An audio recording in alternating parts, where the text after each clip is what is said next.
have the search party, Hamza. They were about to send out the search party. What happened? Oops. Good morning, everybody. Thank you for joining us, despite probably... Hello? Hello? Good morning. Thank you for joining us this morning at, I think, what promises to be an exciting panel, even though the audience, well, for you at least. We're going to be discussing today the situation a decade after the Arab Spring and the politics that are coming. Basically, what we've seen over the past decade is that the political and economic challenges that triggered the Arab Spring to begin with have not only not been dealt with, but have gotten a lot worse than what they were a decade ago. Today, the region is facing a triple crisis: food security, a debt crisis, and I forgot the third one, and an energy crisis. Sorry. And an energy crisis. At the same time, we're seeing protests sweeping across the region in different countries. And these also, these conditions have obviously been amplified by the COVID-19, in addition to a lot of other factors. The fiscal space that many of these countries had initially to deal with the crisis in 2011 is simply no more there for most of these countries, especially in the Levant and in North Africa. And at the same time, demonstrations across the region flag the extent to which discontent is also increased tremendously, not least of which is in Iran over the past 3 months. So today we're going to be talking a little bit about what lies ahead for the region, for the protests. What is the political promise? Is there a political promise? Are we likely to see change? And if yes, what kind of change? With me on this panel today, and I'll go by the order that they're here, is Tariq Masoud, who's a professor of democracy and governance, the Ford Foundation professor of democracy and governance at the Kennedy School of Government at Harvard. Sarah Bazubandi, who's the Marie Curie Research Fellow at the German Institute for Global and Area Studies. My colleague Hamza Meddeb, who's a fellow and the director of the Political Economy Program in the MENA region at the Carnegie Middle East Center in Beirut. And Ranj Alauddin, who is a fellow at the Middle East Council on Global Affairs and the director and Crisis Response Council. And last but not least, also my colleague Hisham Hellier, who is the senior fellow at RUSI, the International Security Studies at the Royal United Services Institute, and also a senior fellow at the Carnegie Endowment for International Peace in Washington. So let me begin with a question and I'll ask the same question for each of you, and I'd ask you just to give sort of very punctual remarks on this, which is 11 years after the Arab Spring. What remains of the 2011 uprising? How do you assess the situation today? And we'll be talking more details. Tariq, let me begin with you. Well, thank you, Dr. Mahan. Thanks, everybody, for coming this morning. So what remains of the Arab Spring 11 years after it erupted? On one account, you could say very little. You know, if you measure the success and impact of the Arab Spring in terms of the amount of democracy that it brought to the region, today the region is far less democratic than it was even before the Arab Spring erupted. But I actually think there are deep legacies of the Arab Spring that we observe today. And there are really, the Arab world today is really dealing with two of these legacies. On the one hand, you do have, as you alluded to, these continuing movements for democracy and representative government and more accountable government. And that's represented in some of the protest movements that you talked about that we might get into later. And, you know, just these nascent desires that for a different political formula. The other legacy of the Arab Spring is really, so if that's about changing leaders, the other legacy is about sort of changing societies, and that's really from the top down. If the ruling formula in the Arab world before the Arab Spring was one of stability, management, and maintenance, today, Arab leaders, in part because of the experience of the Arab Spring, are recognizing that they do have to deliver some kind of change. And that's why we do see this kind of social, zeal for social reform that's intended to kind of modernize societies and modernize people. And you see this in the realm of women's rights, you see it in the realm of education, et cetera. And you see it in the realm of reforming religion. And while this is top down, and it's almost like you could say, the people want to change the leaders want to change the people. But I think this top-down movement for social reform is itself a legacy of the Arab Spring and may have some interesting medium and long-term impacts on the region's prospects for democracy. Thank you, Tariq. Hamza, I'll be coming back to Iran, Sarah, but people want to change the leaders and leaders want to change the people. I like this. So. This is the dilemma maybe 10 years after 2011, but I think there are maybe three major lessons or dynamics that we are witnessing in the region. There is clearly a surge of neo-authoritarian movement or neo-authoritarianism in the region. It started, of course, very early with the coup in Egypt in 2013, and then, of course, with civil wars in Libya, in Yemen, etc. And what we are witnessing even in Tunisia now, Tunisia used to be at least the unique, maybe counterexample or experiment in the region, is now witnessing and living in a surge of new form of authoritarianism in a way. So with this, I think over the 10 years, there is clearly regimes adapted in a way. They have adapted to a new context. They have adapted even in technical ways. I mean, they were completely, not able to manage the social media in 2011. Today, it seems like they have upgraded even their capacities to survey and for surveillance techniques and technologies to manipulate and to instrumentalize even the social media sphere. So this is one thing. The second, I think, is that the region is living in a sort of post-ideological moment. There is a vacuum of ideology.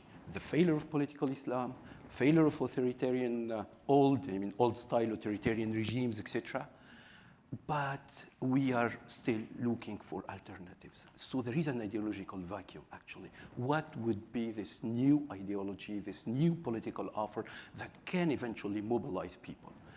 The third, maybe, outcome is a sort of fragmentation of the protest landscape. We'll be talking certainly about protest movements, etc. But it seems to me like, Egypt, Tunisia, Morocco, Jordan, they have all witnessed, even now Iran, of course, Algeria with Al-Harak, they have witnessed actually a sort of really strong dynamic of protest movements, but this dynamic has been fragmented. It haven't converged into to offer a sort of alternative, and the fragmentation is still actually. So we have farmers, unemployed people, and different social groups, and mobilizing, but without really offering a sort of serious alternative. Now, I think to end with a positive note, I think political Islam failed, but dictatorships failed miserably, I think. And the situation now in Egypt, or even in Tunisia, almost 2 years after the coup in July 2021, shows that really, I think there is no sustainable alternative to democratization.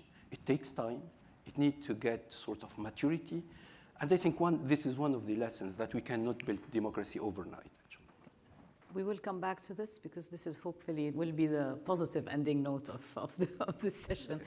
But Ranj, let me move to you. Post-ideological moment in a country like Iraq, where we've seen massive demonstrations, but also no alternative. Well, thanks very much, Maha. Iraq doesn't lack ideologies. So I don't think Iraq is quite at that stage just yet. But look, I mean, I would say Iraq doesn't have many positives, but potentially glimmers of hope that I'll touch on a bit later on. Yes.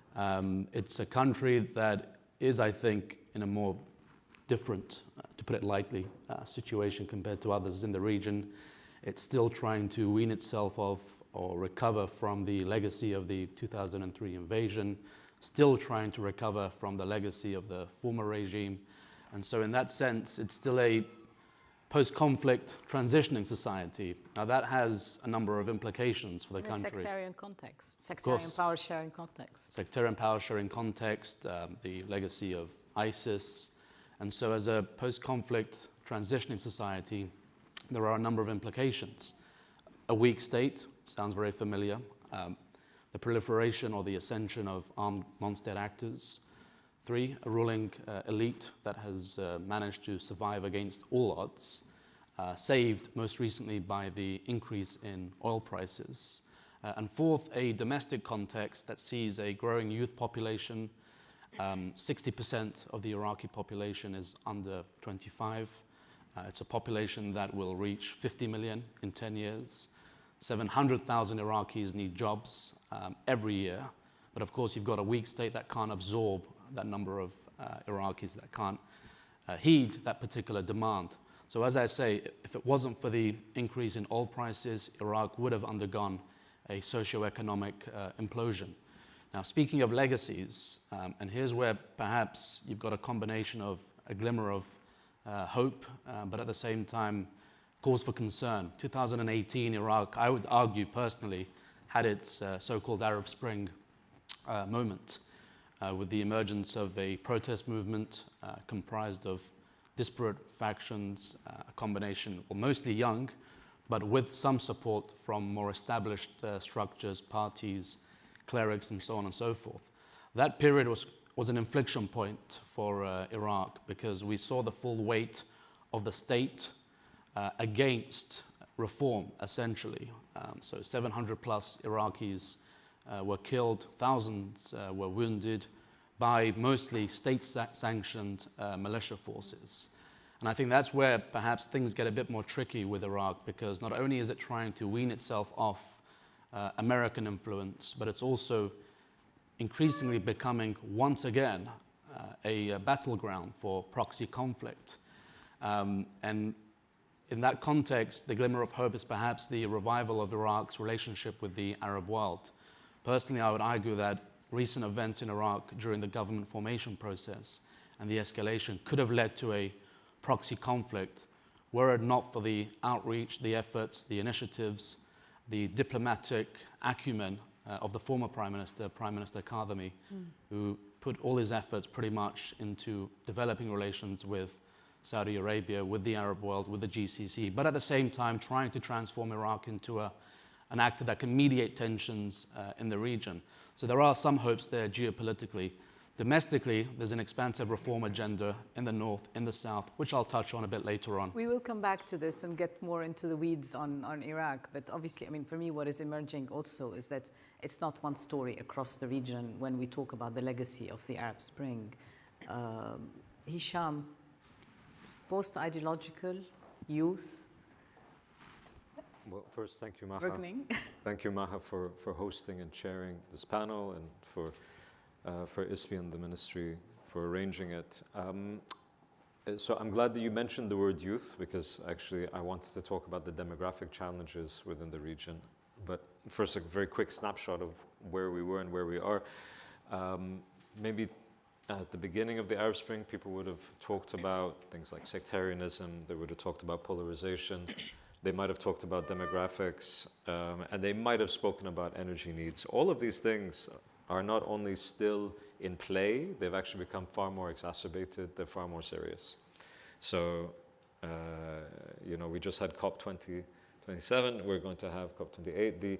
The issues around all of these environmental factors are becoming much more stark. And when it comes to the demographic question, you'll have several countries in the region where more than 70% of the population is under the age of 30. And That's a big, big challenge. You know, a country like Egypt, the average age is 23 and it's dropping. Whereas it was 26 only about a decade or so ago. But we're really seeing quite an intense move in this regard. And this represents quite a challenge for the best of governments with the best of capacity, okay? And they don't have the best of capacity at all. There are two challenges here. One, that the younger population is going to want to see opportunities, and if they don't see them, then there's going to be some sort of upheaval, whether low level or mid-simmering or whatever. But that's something that has to be taken into account. The other is that the overall or overarching domestic security architecture of many of these countries is we provide a social contract. As long as we're able to maintain security and we're able to hold things together, then things are going to be fine. Especially because they know that there are limits, they know the restrictions, so these populations aren't going to push back too hard. When these populations are that young, they don't actually remember things of the past, okay? We're in 2022, I would say very few people have really first-hand experiences within particularly North Africa of what happened in 2011. They would have heard about it, but they would be too young to really have experienced it, which means that it doesn't have the same impact on them as it does in another way on people who are much older than them. So that's something that I think is important. When you talk about post-ideational, post-ideological, that brings us to another point which I think is relevant for the discussion, which is the development of regional geopolitics. And I don't mean geopolitics in the sense of connections with the outside, with Russia and China and the United States. This is a very important issue, but it's not what I'm referring to. I'm talking about geopolitics of the region, the different alignments that have been shifting and moving, and of course they keep on shifting and moving. We just saw President Erdogan shake hands with President Sisi last week, so there's normalization efforts taking place there. But you also have these, you know, I won't say quite set, but, you know, different axes and poles of influence within the region. And they sometimes erupt, and they do actually manifest themselves in fairly destructive fashions when they are at loggerheads with each other. And I think what we need to be trying to work towards as the next phase goes forward is, you know, people aren't necessarily going to agree on everything, but when they cooperate, they can get a lot more for each other than they can get by engaging in conflict. And I'm quite happy to move down that road, because at the end of the day, when they involve themselves in conflicts, it's not only bad for the regimes and the governments and the states and so on, it's much worse for the average human being. And I think that aspect of it sometimes gets left out. Thank you, Hisham. Thank you. Sarah, it's 3 months, people are on the street. Yes. We're seeing a combination of youth, women, and dispersed protests. No leaders, but everybody is a leader somehow. Yes. I think all the points that colleagues mentioned very much apply to the case of Iran. You know, political Islam failed, a dictatorship failed in Iran, an Islamic dictatorship has failed. There is a vacuum of ideology. There is the worsening of the conditions. You mentioned food bills and energy bills that have been on the rise globally, and of course for the countries across the region with smaller fiscal space, with lower income. Higher energy bills and higher food bills means a decline in the household disposable income. It means inability to save. It means a more grimmer future prospect. It means loss of value of their savings because of the frequent currency devaluation cycles. And Iran has been a place that all of these issues have taken place. The Iranian system, socioeconomic system, has been very much affected and under the negative impact of bad management, bad governance, corruption, and economic sanctions. So it can't possibly get worse than this. You can't have any other external factor that makes the situation dire in a country. The population and the demographic changes very much also is similar to what Hisham mentioned about Egypt. Iranian female population today, about 42% of them are between the age of 15 and 39. Average protesters on the streets, and average age of the protesters, average age of those who have been arrested is 15. The female participation in the labor force between 1990s and today in Iran has fluctuated between 10 and 20%, which means only 1 in every 5 Iranian women had the opportunity to have an income, to have jobs. Iranian female labor participation is behind countries like Egypt, Saudi Arabia, and Turkey. So you combine all of this and add to it the narrative of the state, which has been very much solidly since 2011, when the sanctions started to escalate on Iran. It has been formed around a populist / ideological narrative of we are in an economic jihad. We are standing to the global colonialist power of the West, and we want to stand for our values, and we want to defend our values. But Iranian average women stand there and think, which values, what changes does it make to my ordinary day-to-day life? And that's exactly the vacuum of ideology that was mentioned. So you see, only about a month before the death of Mahsa Amini that led to the current protests, embezzlement case was surfaced in one of the largest state-owned steel manufacturing companies in Iran, in Isfahan, Foulad Mubarakeh, and $300 million were lost. Nobody knows where that money is. So when people think about Mahsa Amini's death as a black swan moment, nobody predicted it. No, it was in fact very much predictable. The uprising was very much predictable. It was only a matter of time. The clock was ticking, and it was very much a scenario that was likely to happen. So the conditions have worsened. The state have been very much entangled in maintaining its own power without delivering any answer to the questions that the nation has had, like many other countries across the region. We'll come back to, we'll get in a bit more in terms of what the prospects are for Iran. But I want to come back to Tariq. You've heard what everybody's talked about. You wrote, or you co-authored a book on pathways for reform and renewal. What are the pathways out of the few years after that book came out? Yeah. Well, thanks for giving me the easy question, how to fix the Arab world. I think the first thing I would note, just to pick up on something Hamza said. So people like me who have this deep normative commitment to democracy, we often tend to think that democracy is the answer. And when you get it, and you get the accountability and responsiveness that democracy entails, then the region's going to be able to achieve its potential. But then you look at a case like Tunisia. The Tunisian people voted for Qais Said knowing full well that he was an anti-democrat. That was part of the appeal. If you look at survey data in the Arab world over the past several years conducted by the Arab Barometer, the places where citizens are least favorable towards democracy are the places that have the most democracy. It was Tunisia and Iraq.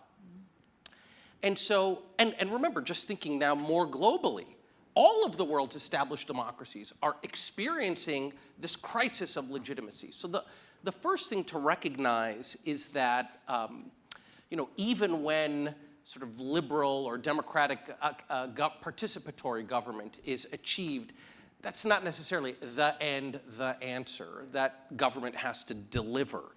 In terms of how to get there, I guess this comes back to the point that I made earlier. These two competing movements, one to change leaders, which you see in some places, you don't see in others, but it's this simmering thing underneath, and the other, which is to change societies, which is this top-down, almost revolutionary impulse that we see in places like Saudi Arabia. You even see it in Egypt and elsewhere. And even though that top-down movement is associated with authoritarian regimes that I find morally reprehensible, the question is whether that lays the foundation for a medium or long-term move towards more participatory government that might actually be more successful than the upheavals were, right? So we might find that we'll get upheaval again, but upheaval in the absence of popular normative commitments to individual freedom, in the absence of political organization, that's just going to be upheaval. And the question is whether some of these movements to change the nature of the citizenry, the nature of the citizenry's relationship to religion, all of these things which, again, are coming out of regimes that one finds morally reprehensible, but still make a lot of sense. For example, when President Sisi talks about reforming the way that Muslims, Egyptian Muslims, understand their religion. Well, that is actually a very necessary thing, even though it comes out of the mouth of somebody who I'm not entirely sure understands what he's saying. And so the question is whether those reforms might set in motion an evolutionary path towards democracy that involves some economic development, that involves some normative change, that in the medium to long term might form a firmer foundation for the achievement of the goals that the Arab Spring erupted for. We're going to come back to some of these ideas. Before I turn to Hisham and ask him, since you mentioned Egypt, I want to actually ask Hamza, you and I have talked about the politics of austerity that's coming as, the immediate need to deal with the crisis, the triple crisis we're seeing at a time when there is no fiscal space. What are the political implications of something like this? Yeah, absolutely, Maha. I mean, the region, or many countries, especially the low and middle income countries in the region, I mean, Tunisia, Egypt, Lebanon, of course, and to lesser extent, of course, Jordan and Morocco are and will go through sort of austerity policies, simply because actually, I mean, this is a consequence of the shocks. I mean, the COVID, but also the slow recovery after the COVID and the war in Ukraine. The problem, or the major problem today, is that actually they cannot afford the status quo. Actually, they cannot really. It's impossible not to do anything simply because they risk a default and a financial crisis. But the other problem, what we are seeing is, especially in the case of Tunisia and Egypt, is that countries are today extremely focused on short-term fiscal measures, IMF programs or IMF deals, without really offering a sort of structural reforms and important reforms. It could be, in the case of Egypt, revising the whole role of the military in the economy, or in the case of Tunisia, revising, the rent-seeking position of many, groups, economic groups, business groups, opening up the economy, offering opportunities to unemployed, etc., or even widening and expanding the social protection. So it's clear that today, the austerity is a major challenge, and it comes in a context where, people, they don't really trust elections. So elections are not really the most favored sort of political expression venue in a way, or mode. But at the same time, there is a sort of, as I mentioned, polarization in the country and fragmentation of the protest movements. And protest, the whole protest landscape is getting really, really shaky, but really without really offering something, a serious alternative to these austerity measures. So it's like, this explains why maybe in Tunisia and Egypt, etc., there is a rise of security forces, military as well. It seems like, these regimes are not able to revise, rebuild the social coalitions, simply because, as you mentioned in your introductions, fiscal space is almost inexistent in both countries, and is really and seriously shrinking in other countries. So there is nothing to distribute, but how to be able to keep or to preserve a certain status quo, how to secure a minimum survival for these regimes. I think there is a trend now that is really going on in the region, which is really the rise and the rebuilding of the capacities of security, military, etc., which will be something that, I mean, very challenging, very expensive to sustain for countries who are really lacking financial resources. But that will be also challenged because simply we are witnessing leaderless movements, as was the case in 2011. But these movements are really, they keep alive the promise of change, the possibility of change. This is the case in Tunisia. Probably this will be the case in Egypt because I don't expect really sort of closure or, permanent closure of the political space or simply because the regime cannot really and is already starting a sort of opening. So this will be really a serious challenge. With the austerity I think there is this trend of the rise or rebuilding capacities of the security and military in the region. Yeah. So we're looking at, unfortunately, more turbulence without obvious solutions. Hisham, let me turn to you.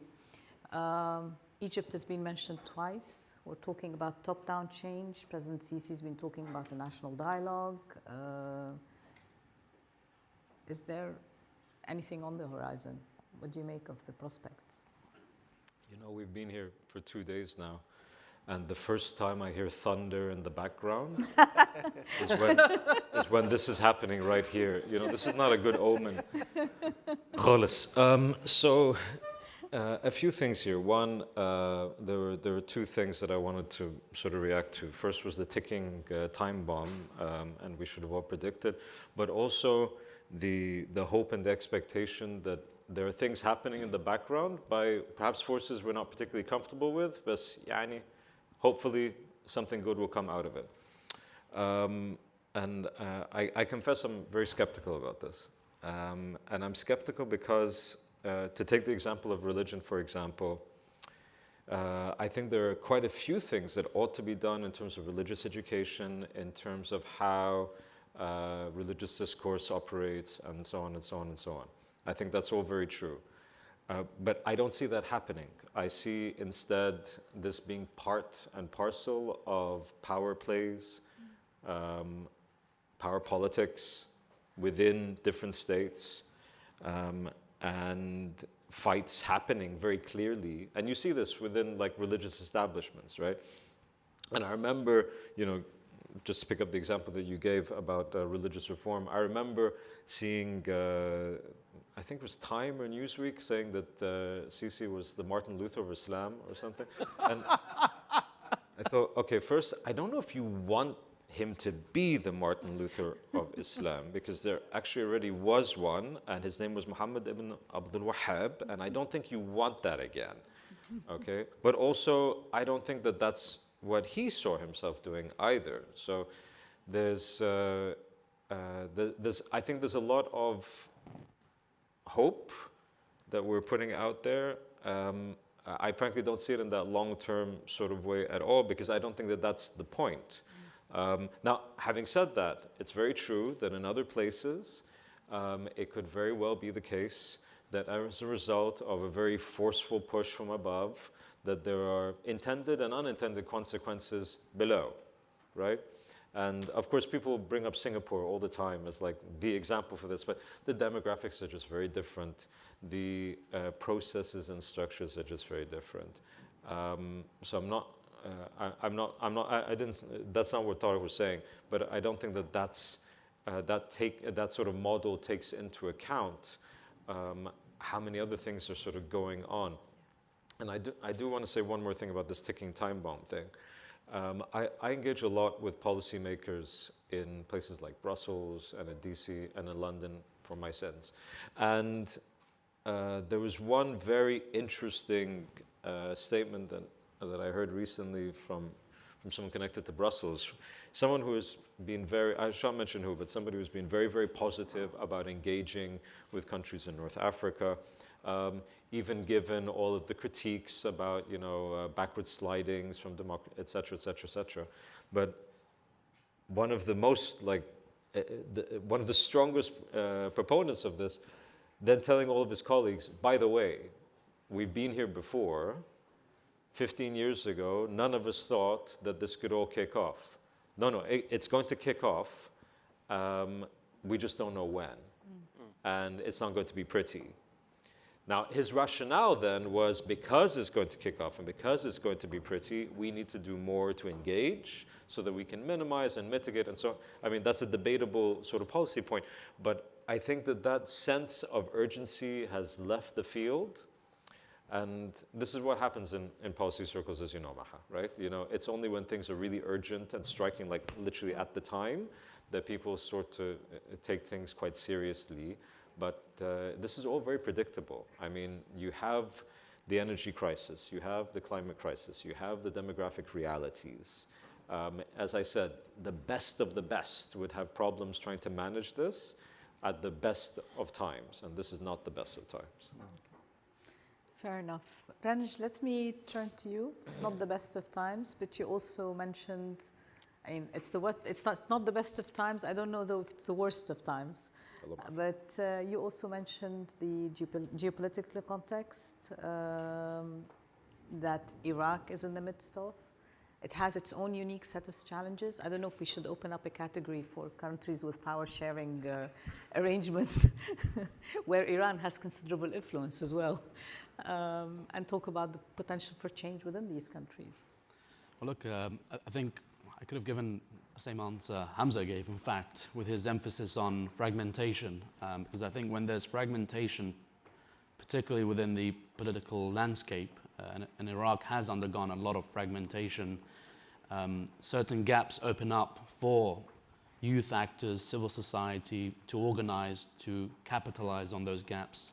And we saw that happen in Iraq recently when the protest movement on its electoral debut secured 10 seats. And that's despite coming up against some severe repression in the run-up to the elections. Secondly, fragmentation means the ruling elite can't consolidate their control, their hold on the political system, but also the state. However, on the flip side, there's a danger there because the stakes become considerably higher when you've got a fragmented elite. So Iraq may have, at some point in Baghdad, had 2 or 3 major armed factions. They've all splintered, and now that picture has turned into around 6 or 7 powerful armed factions or paramilitary forces, each engaged in very fierce rivalry, very resource-rich, battle-hardened, and so on and so forth. And the country actually came close to yet another civil war just a month ago. So if we're talking about ticking time bombs, Iraq is actually, unfortunately, due for another civil war in the foreseeable future.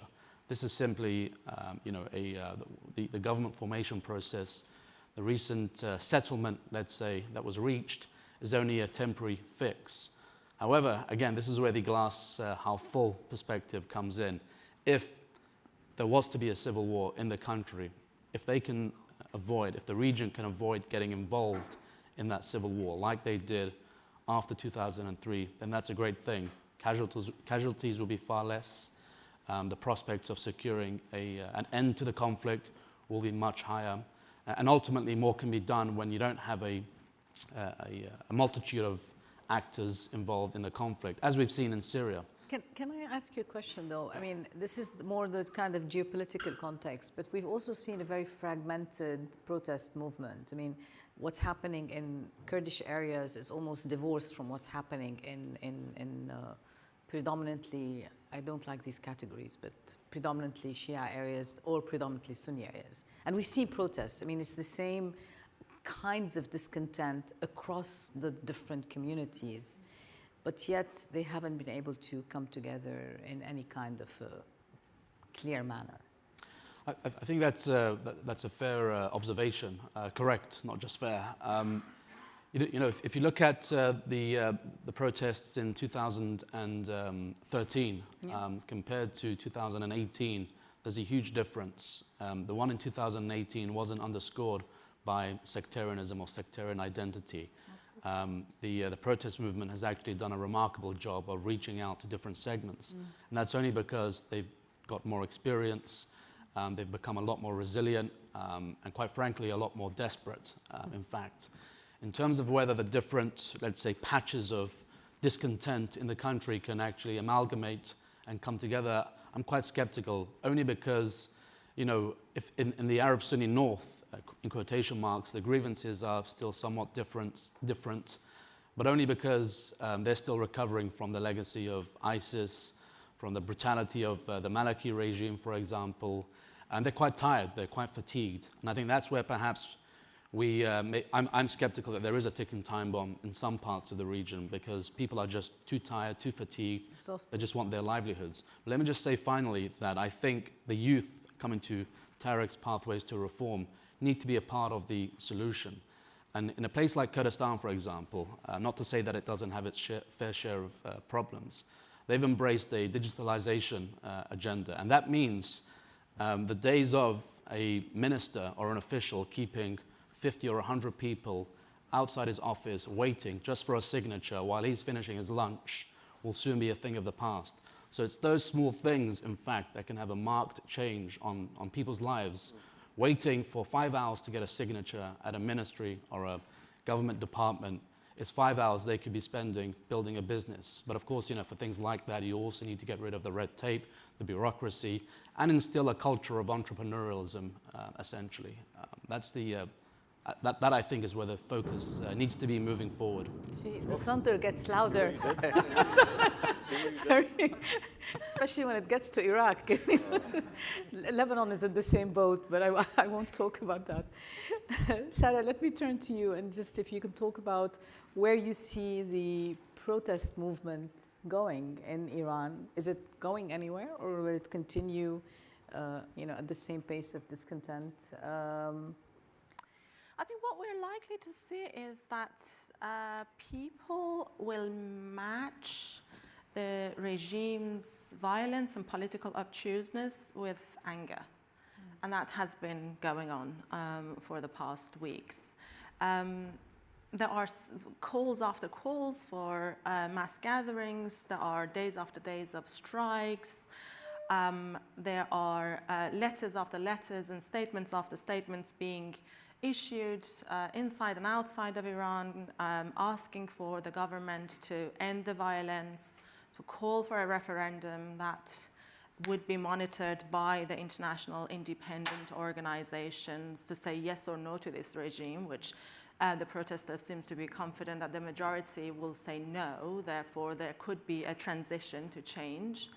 But at the same time, there is a saying on Farsi Twitter that every time you refresh your feed on Twitter, there is a new name of a new person being killed in the protest by the regime. So for how long this can go on, which side has more stamina and more resilience, I think the regime perhaps and its violence is still at the moment in the more powerful position. But that doesn't mean that it's not going to change. As you mentioned, there is no obvious leader, and I think the protesters are very much mindful of not wanting to unite behind one single figure for the fear of repeat of the same mistakes of the Islamic Revolution in 1979. Let me ask you this then on this note. There's no obvious figure from the experiences we've seen in other Arab countries, then the possibility of a military takeover, coup, becomes more evident, especially if they get to a point where they think that the mullah regime has become a liability. I mean, I'm asking whether is this... Yes, but in debates these days about Iran, there are several scenarios. One is, Pakistan, Egypt, military takeover, business as usual, worsening of the situation. One is Venezuela, complete isolation, but dealing with like-minded states and surviving despite all the domestic dissidents. There is one scenario that is Tunisia before Qais Said. And there is one scenario which is Syria. But which one is more likely, I think perhaps is the one that you mentioned, as sad as it sounds, or perhaps a Venezuela-like scenario. But yeah, unfortunately, that's the problem, and that is one of the fears that the protesters have, and that is why there is a very strong effort to highlight, especially outside of Iran, to campaign and highlight the involvement of IRGC in various forms of atrocity and violence against the people inside and outside of the country. You know, targeting dissidents, terrors, kidnapping dissidents outside of Iran, intimidation, online campaigns, arresting foreign citizens for pursuing various kinds of interests in negotiations with foreign states and so on and so forth. So there is an effort to put IRGC on the spotlight in the international community to highlight that they are not the legitimate organization to take over. So hopefully that might help a little bit. But ultimately in this sort of environment, the winner is sadly the person who holds the gun.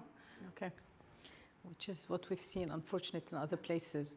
Well, we have a few minutes left, so I'm going to ask each of you to perhaps, take 1 or 2 minutes to just quickly give us a glimmer of hope, if there is one,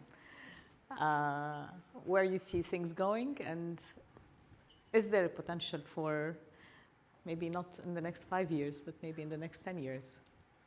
We have to have a longer timeline. Tariq, I'm going to start with you despite the perplexed look. Yeah, no, that's a great question. We have to recognize that in this part of the world, there are some major structural obstacles to democracy. So one place that, seems very hopeful if you look at it, I mean, hopeful in comparative terms, a place like Sudan, where, there is still to this moment kind of tussling between civilian forces and the military over the future of that country. You can't count the Democrats out of that. And yet, in Sudan, if you just make a bet based on the socioeconomic conditions of that country, the bet would have to be that this is not going to be a country that can achieve democracy. If we look at countries like Iraq or Lebanon, the structural obstacle there is this incredible sectarian divide. And so that really does suggest a kind of limit to what can be achieved. You have poverty in many countries. You have overweening militaries. And then on top of that, you have an international environment that is not conducive to democracy. You have international actors that we've only alluded to that are not open to the idea of more representative government. So that's all the reasons for us to be pessimistic. I would say if there would be a reason for us to become optimistic, it would be that Western governments start using their influence in the region to nudge them towards more respect for human rights, more political participation that, again, over the long term could result in something real. Thank you, Tariq. Hisham, we're going to mix it up a little bit. Hope in like 1 minute. Okay. I mean, if you don't mind, Maha, I will answer half in that way, and the other half is, I'm just very interested to see how things develop. We skirted around the issue of religion. I think actually it's a very interesting discussion to follow in the region because there are also tussling forces in ways that we don't always recognize because different governments are trying to promote certain versions of how religion in the public arena should actually look. And that I find very interesting. And we've seen that from Saudi, from the UAE, even from other countries in the region. In terms of how that develops, I find that interesting. And I think that's something to watch. In terms of hope, I look at this in a much longer sort of framework, if I may. As I said, the average age in these countries is dropping and dropping tremendously. Okay, and they're not like their parents and their grandparents. They are going to want to see far more accountability.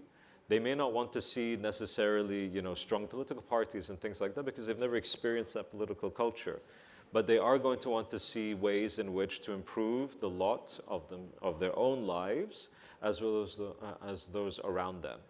Okay. And I think the only good can eventually come out of that. My concern is what happens in the meantime and in between, what sort of things we need to be prepared for and mitigated. That thunder was not for me, by the way.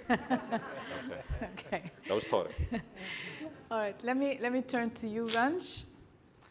Well, I would say not necessarily glimmers of hope, but I would say there'll be patches of success in the region.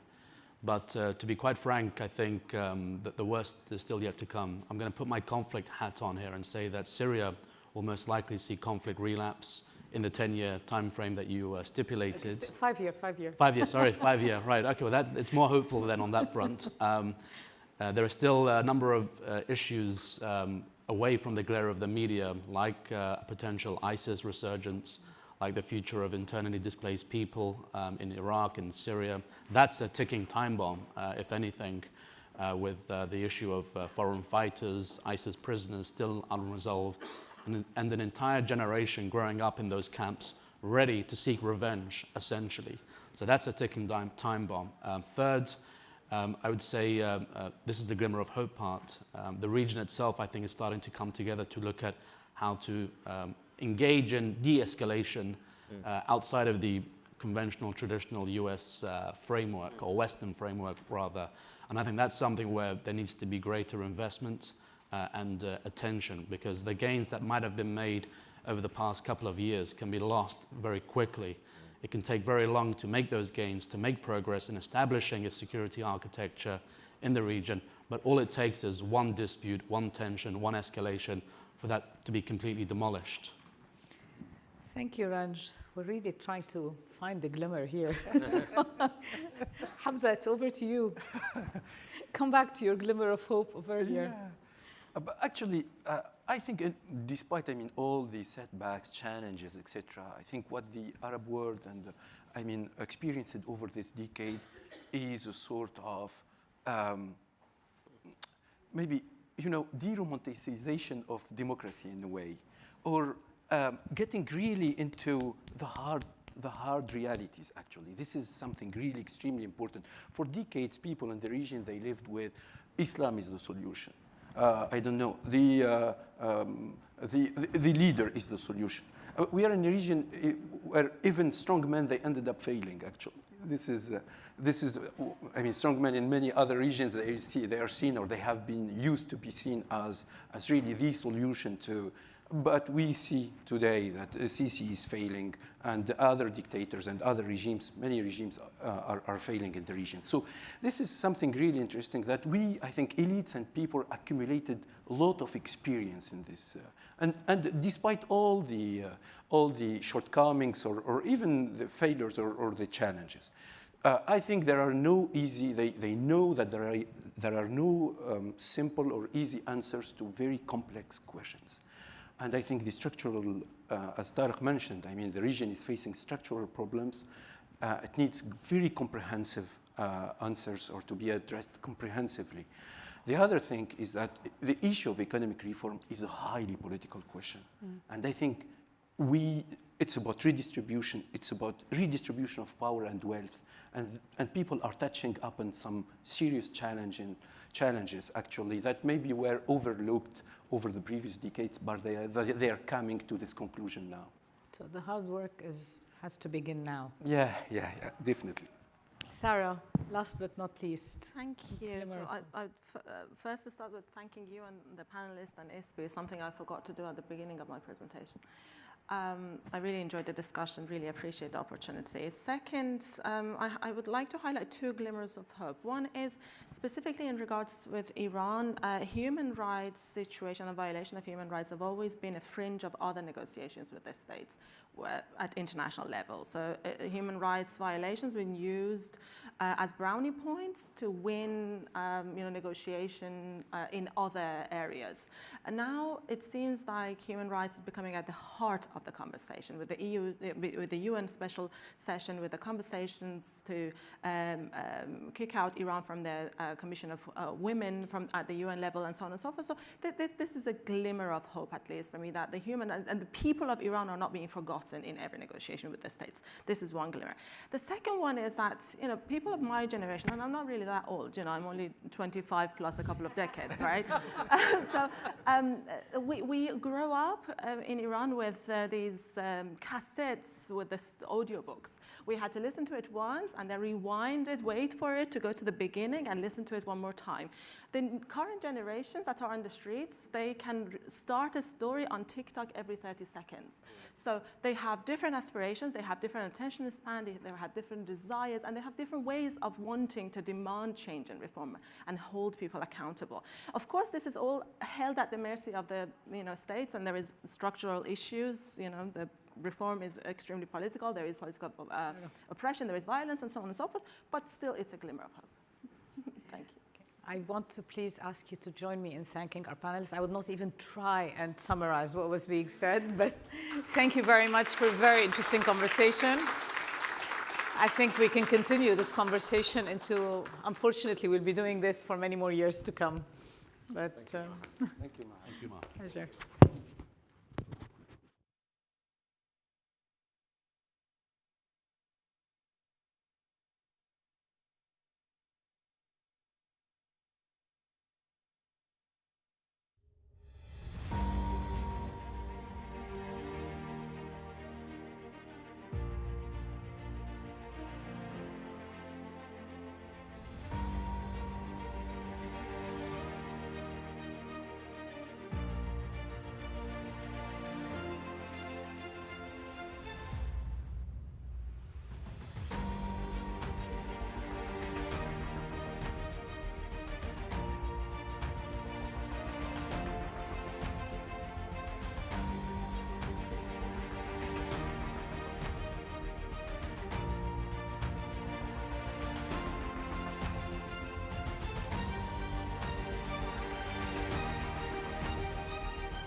Ladies and gentlemen, please take your seat. The next session is about to start.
Ladies and gentlemen, please take your seat. Please take your seat. The next session is starting now.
Good morning. This is Enrico Molinaro, Chairman of Mediterranean Perspectives and Secretary General of the Italian Network for the Euro-Mediterranean Dialogue. And I'm happy to introduce you to the speakers today, which are representatives of institutions and of countries in conflict. This is a very special panel from this point of view, and the topic itself is very sensitive. The keywords of the whole discussion will be the fact that in this region, in our Mediterranean region, the speed of the warming of the area is 20% faster than the global average. This is something on which some of you are experts in terms of climate change. But the real strategic line I would like to challenge you in the discussion is the year 2050. To have a vision how to face the fact that water demand is projected to double. So we didn't decide who will speak first. Shaddad, it's okay? You want to start? You're the boss. You tell us who speak first. Okay. So Shaddad Attili, former Minister of Water of the Palestinian Authority and still advisor for this very sensitive topic. If you want to tackle this issue, in a way that it's more general vision how to face this emergency in the Mediterranean and in your region, please. Well, thank you and good morning to you all. And let me start by thanking you for inviting us and to be part of this important forum. The Med dialogue is very important. The dialogue itself, whether in a conflicting zone or not, it's keeping dialogue. This is a key issue. And now, as you said, Enrico, the issue of climate change is the issue, whether today or in the future. So we start seeing extreme weather condition everywhere. Just recently, we saw how the flood in Jeddah took all cars and houses. We just witnessed what's happened in Pakistan. And we are witnessing the flood and the drought, overheat happening everywhere. So how the situation will impact our region, the Middle East, especially this is a kind of a conflict zone, especially between us, the Palestinian and the Israelis. And the question how to address the future while there is a conflict. And why it's important to address this crisis, because we like each other or we're not. We are facing the consequences of climate change. We are feeling the same drought. We are feeling the same heat. And we are sharing the same resources in terms of water, in terms of air, in terms of sea. So the challenge, while in a conflict, how to keep dialogue and how to get to somewhere together toward addressing water, addressing adaptation, mitigation, and all these things. So this is the challenge that we have to face. And this is sometimes I do call to kind of depoliticize conflict in order to be able to address things like how to meet the future water demand, because there is a region, there is a growth population happening, whether there is a conflict or not. And with this growth of population, there is a need for water, there is a need, madam, for food. And of course, you cannot talk about water, food without also talking about energy. While having said all of this, there is some positive element that's happening in our region. And I take example of this recent maritime gas border agreement between Israel and Lebanon. So this is something new happening in the region. There is also this East Med Gas Forum where Israel, Palestine, Jordan, Egypt, Italy, Greece, sitting in a forum. So there is some new component that we have to build in. And this is what encouraged us in such dialogue here in Med, okay, just to figure out ways to continue the dialogue and to continue working together despite all the element of a crisis exist. Thank you, Shaddad. This is also an appeal from someone that knows the problem of its people and the possibility to work together with all the institutions represented here in order to help facing this emergency that is coming up in the future years. So it's something very urgent. And I would like to ask Paolo Conversi, who is representing here the position of the Secretary of State, the OLC, but also an academic, an expert, and a scholar, if it's possible from the point of view of the OLC to encourage this dialogue, this cooperation, given the fact that you showed also from Ms. Holiness the awareness of the importance of water scarcity and how to solve this problem. Please. Thank you. Thank you, Rico. I hope you can hear me. It's water scarcity. Water has a special role among human needs. We all know about it. It is essential for feeding the living beings and for the growth of vegetation, for the agripastoral and industrial sector, as well as for human hygiene and the fight against diseases. However, we know that this precious resource is limited. We risk it becoming scarce, despite it being a renewable resource. This scarcity, as been mentioned, is aggravated by climate change, which is one of the main today's problem. We just had last week COP27 in order to face and to tackle climate change, to go on this process. But water scarcity is also aggravated by the current development model, which causes also pollution, including of groundwater. When we talk about the management of scarce resources, we enter into the realm of economic science. Science, one interpretation of economics defines economics as the study of how society uses scarce resources to produce useful goods and how these goods are distributed among different subjects. It aims to identify the best allocation of resources between alternative use. There are two key concepts in this perspective: scarcity and efficiency. Scarcity of resources, which are limited when compared to the limitedness of human desires and needs to be satisfied through the use of these resources. Efficiency is making the best use of limited resources to satisfy these needs. the concept of scarcity and efficiency are extremely pertinent for the adequate management of water resources. This is what we need. When we talk about water scarcity, due also to current development model with its byproduct of climate change and pollution, we already see that economics or economy is not doing its job. We know that the water economy comes from the ancient Greek oikos and nomos, which means the study of the rules of our home. Oikos, it's home, nomos is rule, so study. Economics is asking to study the rules of our common home.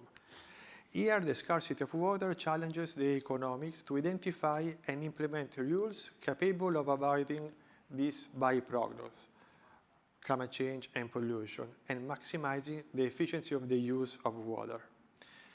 In addition, of course, to economic sphere, and the Holy Father is very attentive to it, this issue also includes the educational one, which requires a change of approach toward these precious resources, toward water, by those who use it, modifying lifestyles, modifying consumption and production patterns, which are no longer sustainable in the long term. Safeguarding water means safeguarding humanity.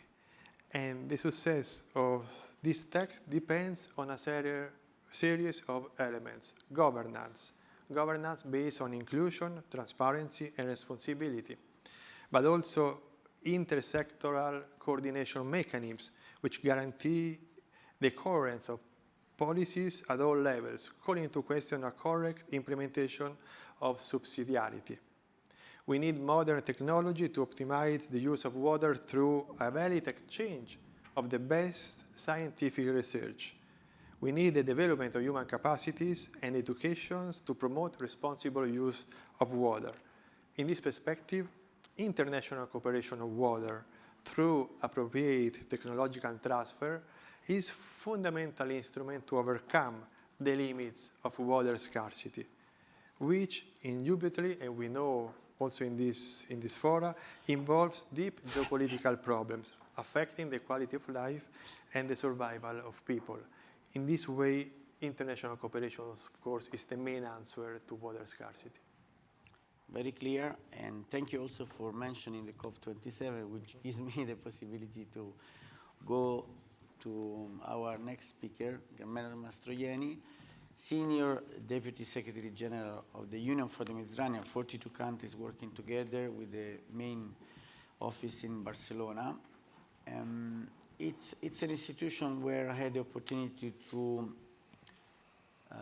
experience an ability to talk also between countries in conflict.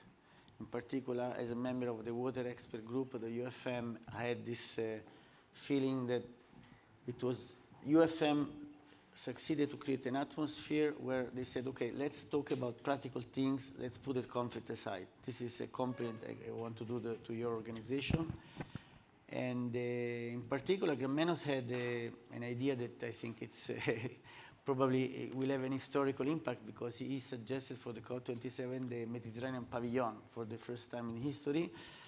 So in general, in terms of climate change, that also, as we said, has an impact on water scarcity, what do you think could be the vision for 2050 and what could be the contribution of UFM? Thank you. First of all, let me thank the organizers for inviting me here. And it's not the usual ceremonial. It's actually, we are the only international organization that has a regional mandate, and having the opportunity to interact here with absolutely key players of the whole problem is a privilege and an opportunity for me. I need to piece together some different pieces of the puzzle, starting with something which is very, very general. That is, we now know that a functional environment is structurally a driver for peace, whereas a dysfunctional ecosystem service mechanism is generally an accelerator of conflicts. We can start from there. There is another aspect that we need to understand. That is, a certain anthropocentric illusion. When we think about water as a resource, but also as a mediator of stability, generally we think about ourselves. That is, we think about water that is going to be scarce for washing my hands, for agriculture, etc. But since we really have not much time and not enough resources, we have to go and try to pick what is the field of intervention that kickstarts the best cycle of co-benefits, and then we have to forget a little bit about ourselves. This is our technical approach, but I think it's worth sharing. Before serving directly ourselves, our industries, our fields, our hygienic needs, water is the key element for the functionality of ecosystem services. What does it mean practically?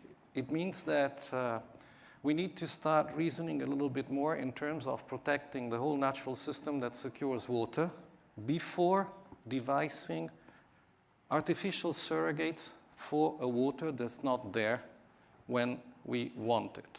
To make it very, very simple, imagine water scarcity. We could think about digging a well which is 500 meters deep, and we're already starting to do that.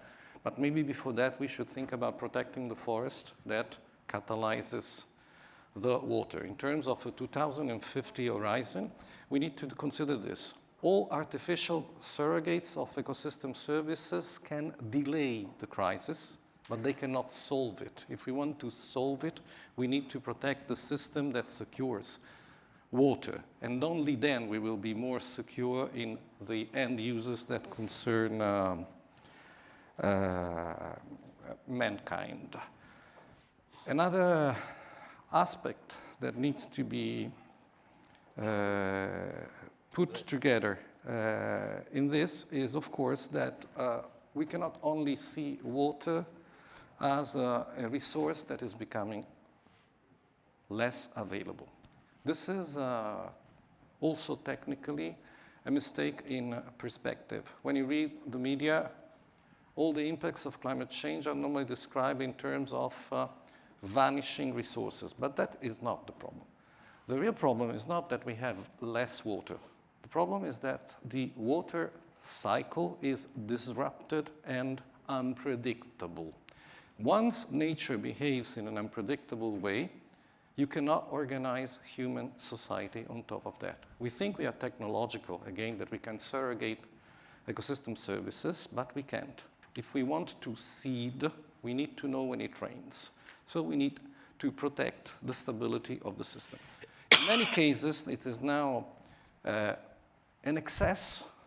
unpredictable excess of water that is causing the problem rather than water scarcity. And this is going to be also what happens in the Mediterranean. I'm finishing, don't worry.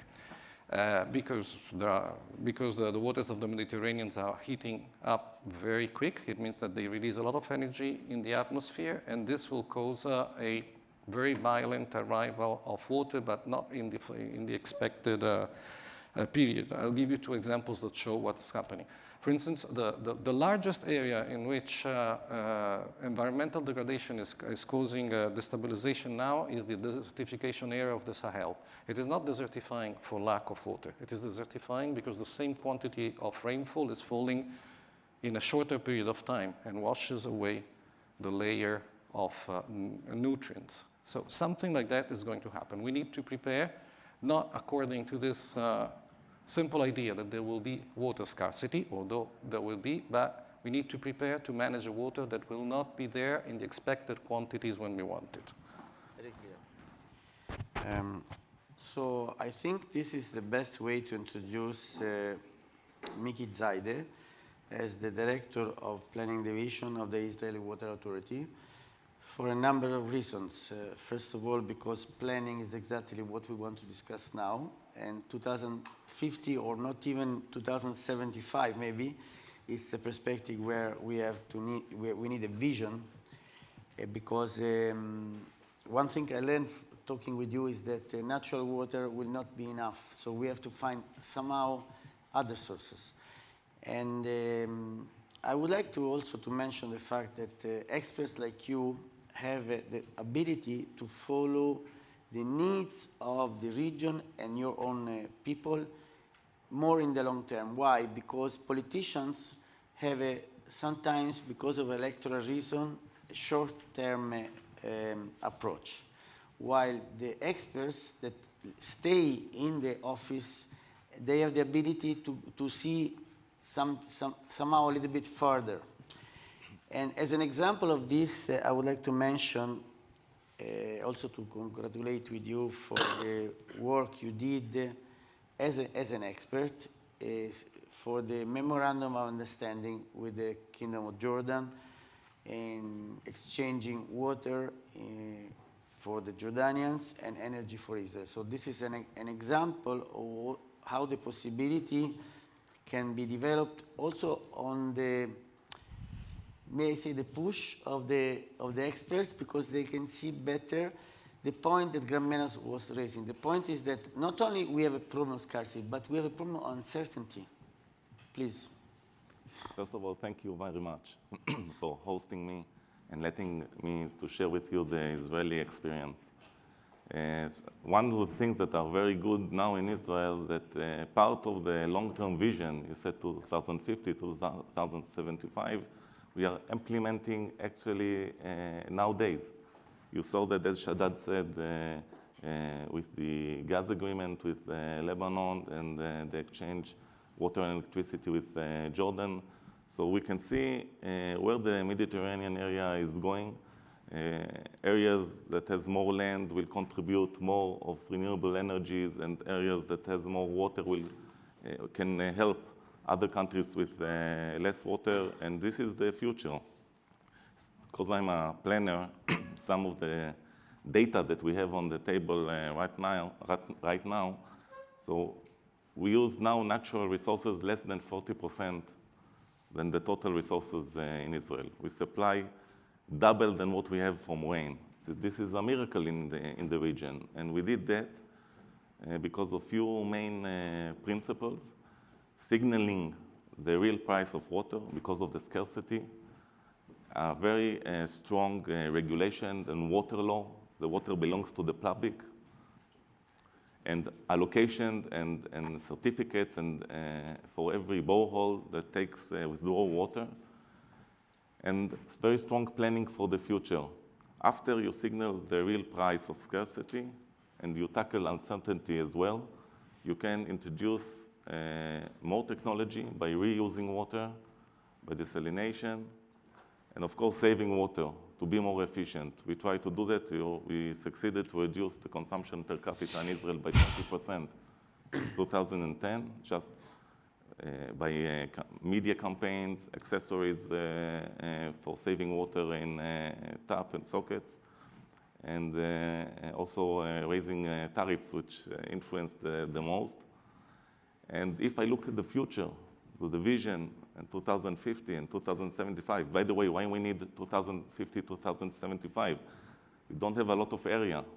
We need to secure, sometimes along very expensive areas along the shore, we need to secure the area to produce water, like the desalination, like sewage treatment plants.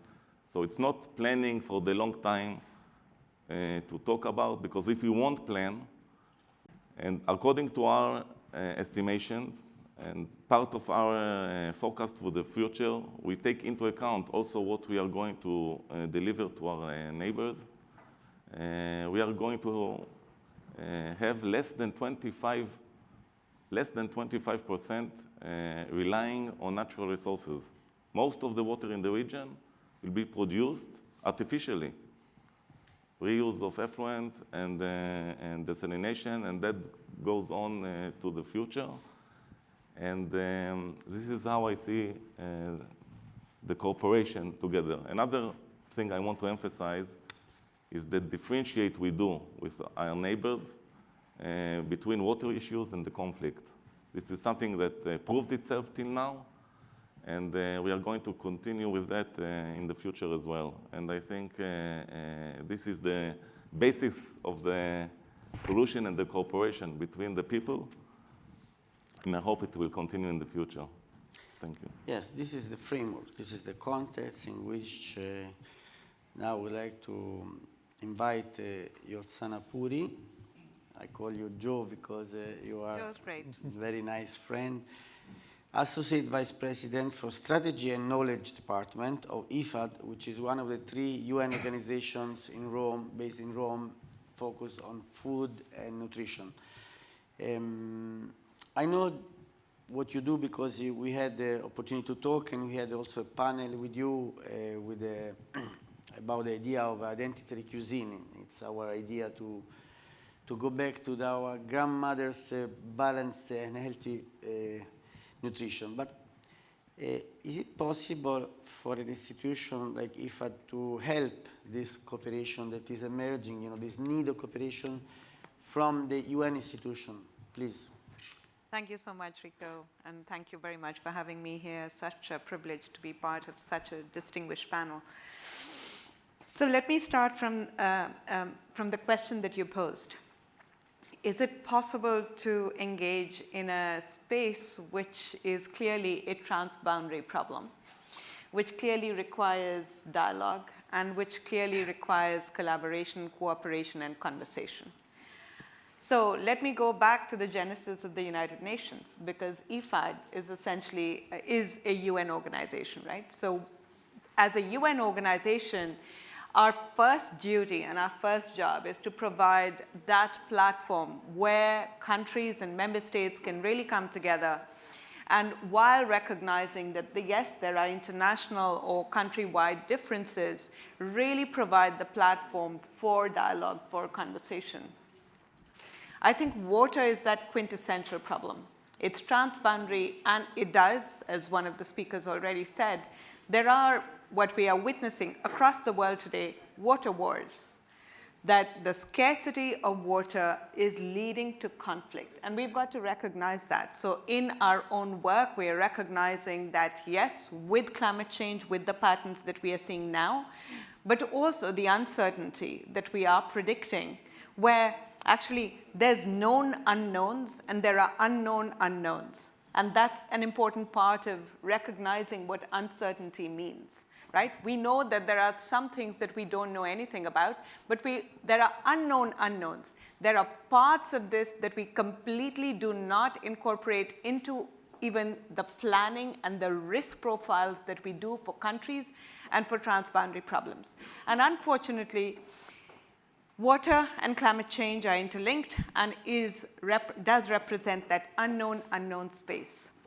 So just with respect to water, we know that if we stick to the 2 degree, and I'm coming back from COP as well.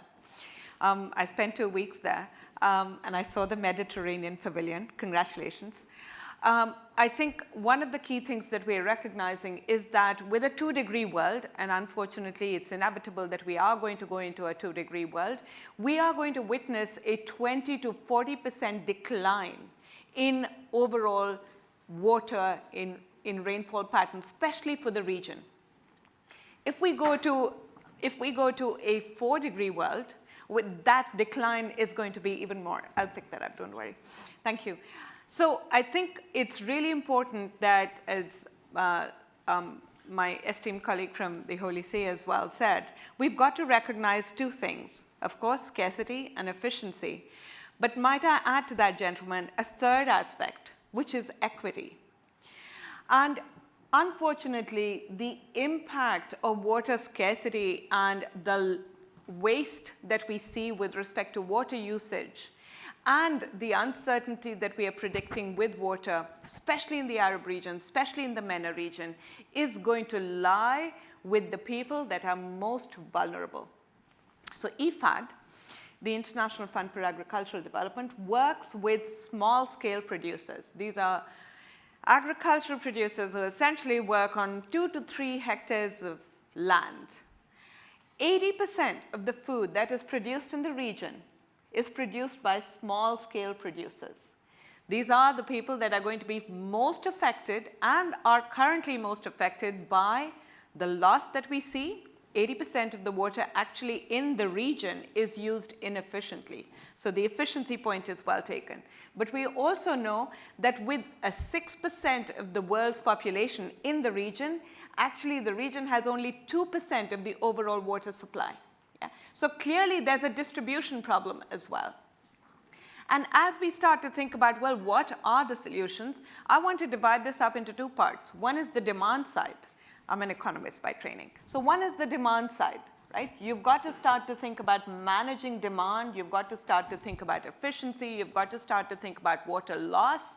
And unfortunately, the amount of the transmission and distribution losses that we see that do not reach their end use is almost 60 to 70%. That's huge. And then on the other side, we've got to think about supply. So demand and supply. If we wanted to think of a paradigm in a transboundary area or a context, the other side is supply. And clearly there, we've got to think about technologies. We've got to think about reducing loss. But we've also got to think about new ways of creating, of using water. And here we are thinking about diversified food production. We are thinking about, well, what is the right kind of crop that should be produced given that we are predicting losses in water and reduction in rainfall. And here IFAD is working with almost all of the governments. I was in Jordan, I was in Lebanon, I was in Egypt. We are working with Tunisia, we're working Palestine and Israel, and we are working with all of the countries in the region to then figure out as to what at the country level, but also at the international level, we can do not just in terms of dialogue, but also in terms of specific solutions that can help to restore land, that can help to build better solutions and still build that dialogue that we are clearly keen for us all to see. Thanks very much, Rico. Yes, this is a picture. Now, I hope all the audience here got some idea of the framework in which we have to consider such elements. Thank you so much. In view of this Vision 2050, which is not so far actually in terms of planning. That's why you spoke already about 2075. I would like to invite you now, possibly in a quick round, because I would like to have a third, last round at the end, to give some practical examples of projects or modality, how your institutions contribute to projects, and the needs to implement specific activities in your respective countries. So I would like to come back to Shadad, if it's okay with you. Well, thank you again, Yani. To respond to your question, Yani, we have to retake what has been said, and we're having also two respectful organizations, IFAD and the UFM. The Hulusi spoke about importance of international cooperation, and Mickey spoke about future planning. So, to answer your question, the first thing that comes to my mind, it's about seriousness. Are we serious, or are we just talking for the sake of talking? Looking what's happening at the COP27 and even at Glasgow, and maybe what will happen at the COP28, there is no seriousness. There is some people has kidnapped the whole planet, and they're doing what they like to do. And this is why, Madam, you said, okay, we're heading toward the 2 degrees. There is no serious commitment, and we are bearing the consequences of climate change, and we are bearing the consequences of non-seriousness of the global warming and keeping the warming at 1.5 in the best cases. So if we continue just talking without taking a serious action on the ground, we will be going from bad to worse. And conflict will be increasing, and you will be struggling everywhere in each country to address starving and to address the food challenge everywhere. So, and if I take what Mickey said about planning, you know planning, what does it mean? If we talk about the need of food, energy, water, the current population, where we are living in an area which is a water scarce. And we are addressing, for example, the water for a population to be doubled or tripled in 10, 20 years. So from where to get that water to satisfy the needs? And there's another issue of importance. It's not only, okay, if we're having a 1 liter of water that even doesn't satisfy the whole need, and we are looking toward having 5 because the population will be bigger. There is another issue that we have to address, which is the financing. If you need to make more desalination, you need to have more money in order to be able to build desalination facility, in order to be able to build sewage treatment plant, in order to build a renewable solar field. And from where the money comes? There is no charity in the words. There is the private sector, and the private sector will not step in a conflict zone. The private sector people, they do care about their pockets. If you don't ensure them that they're going to have a return on investment and they're going to invest in a secure place, they will not be stepped in. And this is very important to address. This is very important to address. Now, answering your question, we're having, yes, a conflict zone, but it's a wealthy region. And this agreement that comes between the Emirati Saudi, the Emirati Jordanian, and the Israeli, it's an example. There is no place, all country has committed to the NDC, the national contribution, the national determination contribution. So Israel, to meet these, they don't have land to build a renewable energy. So this deal, Jordan have plenty of desert, as well as the Gulf countries. So this deal, okay, it's good, despite that the Palestinian has been excluded. So you tell me in the World Water Day slogan, don't leave anyone behind, but we have been left behind. Why when it comes to Palestinians, there is another story? Because we're not serious, Ambassador Dugan. We're not serious. You shouldn't leave anyone behind. And this have to include, because we would like to, we are a human being, we are drinking water. We would like to have some security on water. We would like to have some energy. We would like to have some food. And this is an idea also that, yes, we need financial resources to develop desalination and non-conventional resources, but Lebanon has plenty of water. Why not Lebanon cannot supply water to our people in Gaza? Because there is a conflict, there is Israel in between. You see, okay, we will leave Israel and we will go with ship, taking water from Lebanon, travel to Cyprus and coming back to Gaza. But we have to start thinking differently. We have to start thinking differently. As this water energy nexus agreement, there is, so Jordan give you energy, you give Jordan water. Lebanon has plenty of water. But Lebanon, they cannot even think to address and to fix its internal problem. This is why the international community has to step in and help the parties. Why? How? Why people see in gas, it's very important because gas brings money. So because the money, so people start talking about win-win, and then you see Israel signing deal with Lebanon. Why? Because there is international mediator step in, like the European and the American. Because they see gas, they see money with gas. Why people, they don't see humanity with water? And we are saying water is a basic fundamental human right. Unless we link water with money, then there is the international intervention to strike a deal on water. No, we can't do this. Because, madam, without addressing water for Israel, for Jordan, for Palestine, for Lebanon, there is the other 16 SDGs, no one will reach the target if water is not fixed. In conclusion, we have to start thinking differently, okay? And we have to be serious. okay? And third, we have to create this environment that enable investment and this environment that enable, despite conflict, cooperation, like the gas. Lebanon, they don't speak to Israel, but they were able to sign a deal, okay? And the final, that please, when we end this mid-dialogue, just follow up on what has been said.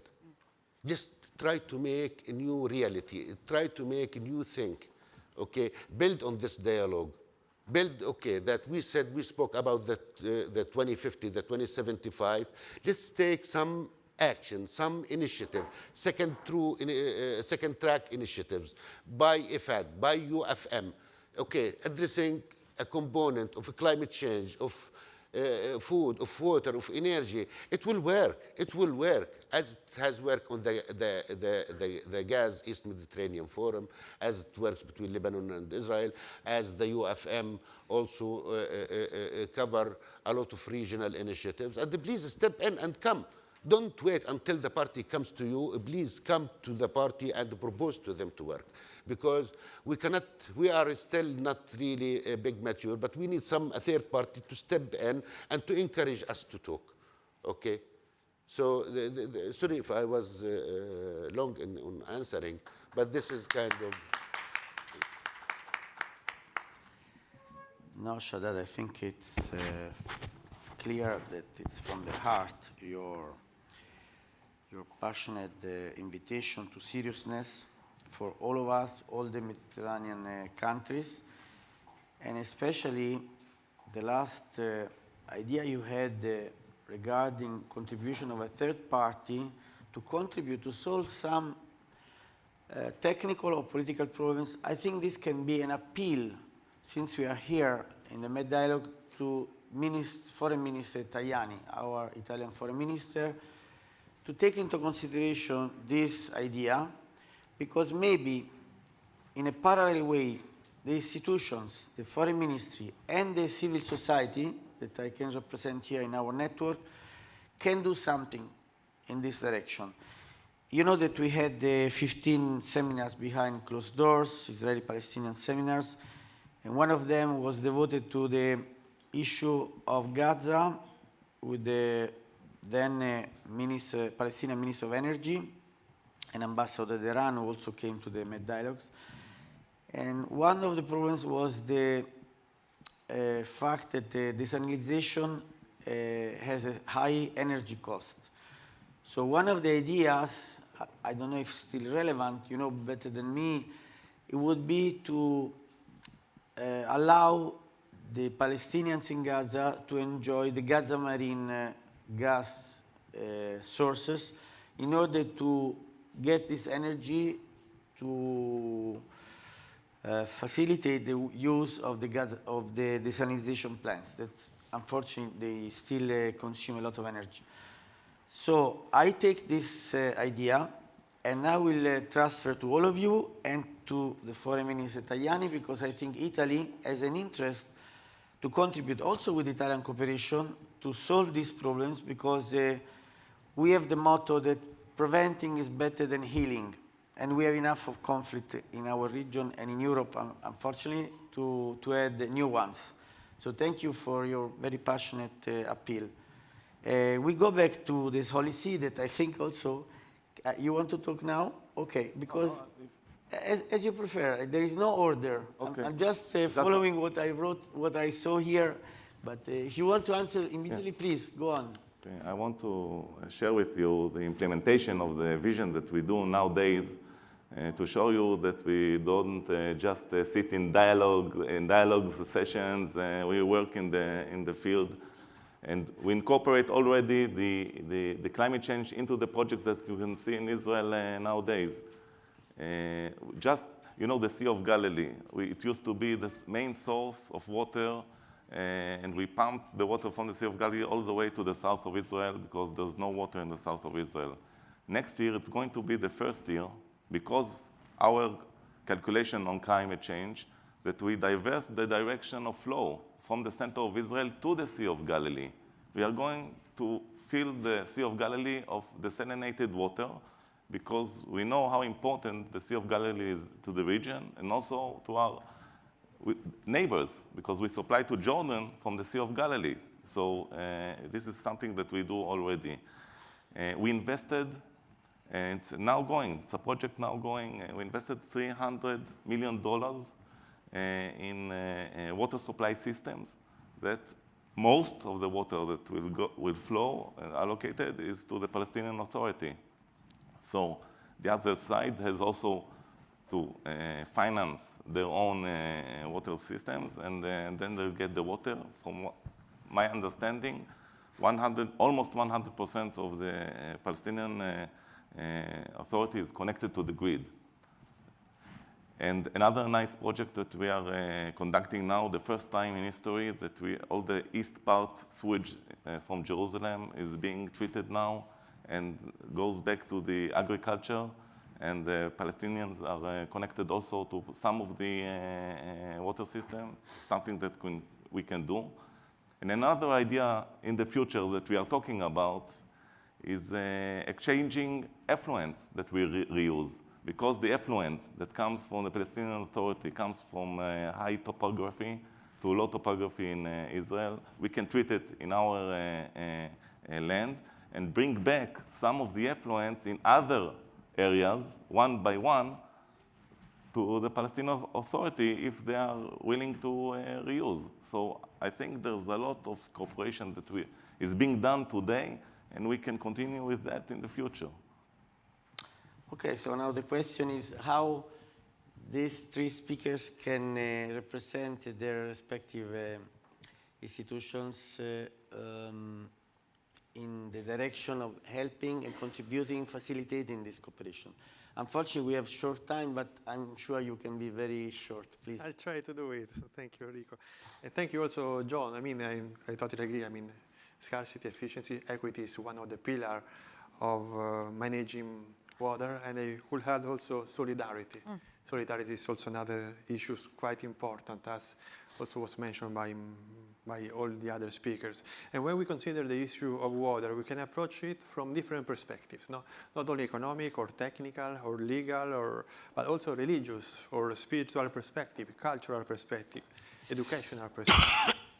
By the way, regardless of the perspective chosen, it must always be recognized, as you say, that access to safe drinking water is a basic universal human right, since it is essential to human survival. And it's a condition of the exercise of other human rights, such as right to food, right to health, right to development. Denying these rights means denying the right to life, rooted in the inalienable dignity of every human being. So my first point, it is the importance, the need of a conscience of solidarity to consider access to water as a universal right of all human beings without distinction or discrimination. The right to water is still without protection at the international level. We have the United Nations General Assembly resolution of the well-known 64/292 adopted on July 28, 2010, with three important elements. The recognition of the essential nature of this right, which fall within the scope of fundamental human rights recognized by the Universal Declaration of Human Rights of 1948. There is, in this resolution, the importance of promoting cooperation, especially for the most disadvantaged population, and the need to deepen the challenge facing the implementation of this right. By the way, this document is a part of the so-called soft law of international law. It's not binding. Even the 2030 agenda, the SDGs, in the SDG 6, we don't have any recognition of the human right to water. The SDG 6 is aimed at ensuring the availability and sustainable management of water and sanitation for all, although water is never mentioned as a right. So we can wonder if the time has come for a more significant and substantial international standard on the right to access water. It now seems right within the international community to consolidate our effort to achieve a significant codified framework on the right to access water. Also considering that we are now in the middle of the 2018 and 2028 International Action Decade, which the UN has dedicated to water for sustainable development. So one point is how to achieve and to recognize these important fundamental rights. The other point I would like to underline is the importance of hydro-diplomacy that you also mentioned in such a way. The impact of water on peace and development is quite clear. I mean, water wars, you mentioned, of course, it is estimated that in 2050, at least 25% of world population will live in countries that will suffer from significant water stress. And water is a fundamental factor of development. It's a limiting factor of human development. UNESCO shows also that the difficulty in accessing water can also be measured in terms of educational and also economic loss. So peace and security. There are many contributions that water and its correct management can offer in achieving these two important aspects of humanity. Hydro-diplomacy could be a real instrument calling into question the management of water resources shared by several nations. And maybe we need also to have a forward-looking change in perspective, to change our perspective on how we can consider these shared resources as water. And there are, I mean, almost 75% of states share river or lake basins, water resource, and we can generate cooperation and we can move from what is a logic of competition into a process of cooperation, adopting a new culture of water, a new culture of water use, and this is a cultural change. A cultural change based on a culture of care and responsibility, trying to underline the many examples that you have to promote hydro-diplomacy, which means also hydro-solidarity. Thank you. I guess it's clear for all of us that the voice of the church, its government represented by the Holy See, and in particular the Secretary of State and the Pope, His Holiness, can promote, as you said, can encourage this kind of cooperation. So we hope you can continue to give us this feedback once you go back to report to the Secretary of State that there is a need and a request of encouragement from this point of view. In Pitigliano, one of the dioceses that is part of our network, we had on October 28 a conference on water from the religious community, so the contribution of Christian, Jewish, and Muslim representatives in this respect. So I totally agree with you. But I would like to ask very briefly, because we have a few seconds, to Grandmenos Mastroianni, how the UFM can help the projects of cooperation to go, and if you have any idea or any comment about what we said. Oh yes, a lot. First, I uptake the invitation we received, because this is the first layer of action of the UFM. Normally, when there is negotiations on everything, including on water, the parties engage in trying to find a good way to divide the cake. Our role is mainly to have them understand that if you examine the cascade effects of what we do, with a good negotiation, you can create, instead of a well-divided cake, two full cakes, 2.5 cakes, and things like that. Because cooperation does not only generate a fair division, it can generate a lot of advantages for it.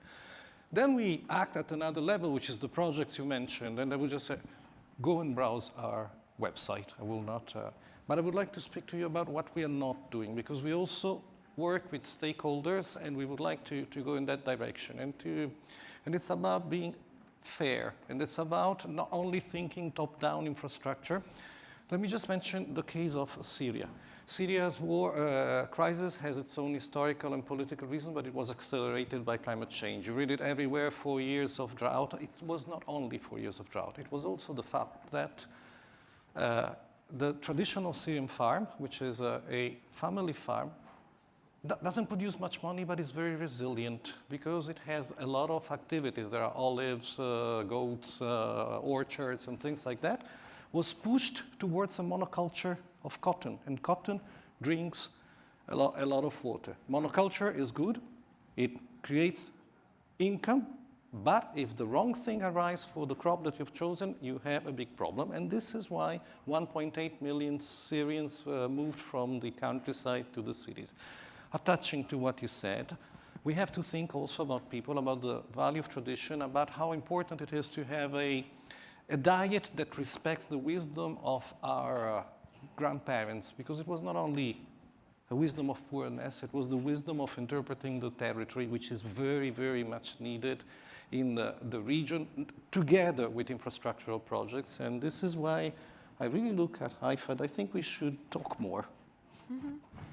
Thank you, thank you. This is a topic that's very important for us, and at the third World Conference on Mediterranean Diet, we succeeded to put together Moroccan, Palestinian, Israeli, Jordanian, Egyptian, Turkish, and German colleagues, head of networks of the Anani Foundation, focusing on this issue of the cultural aspect of Mediterranean diet and what we call identity cuisine. So please, can you give very short, conclusive talk so we can stay within the limit of our time, please? Yeah, Rico, you're reserving the best for last, right?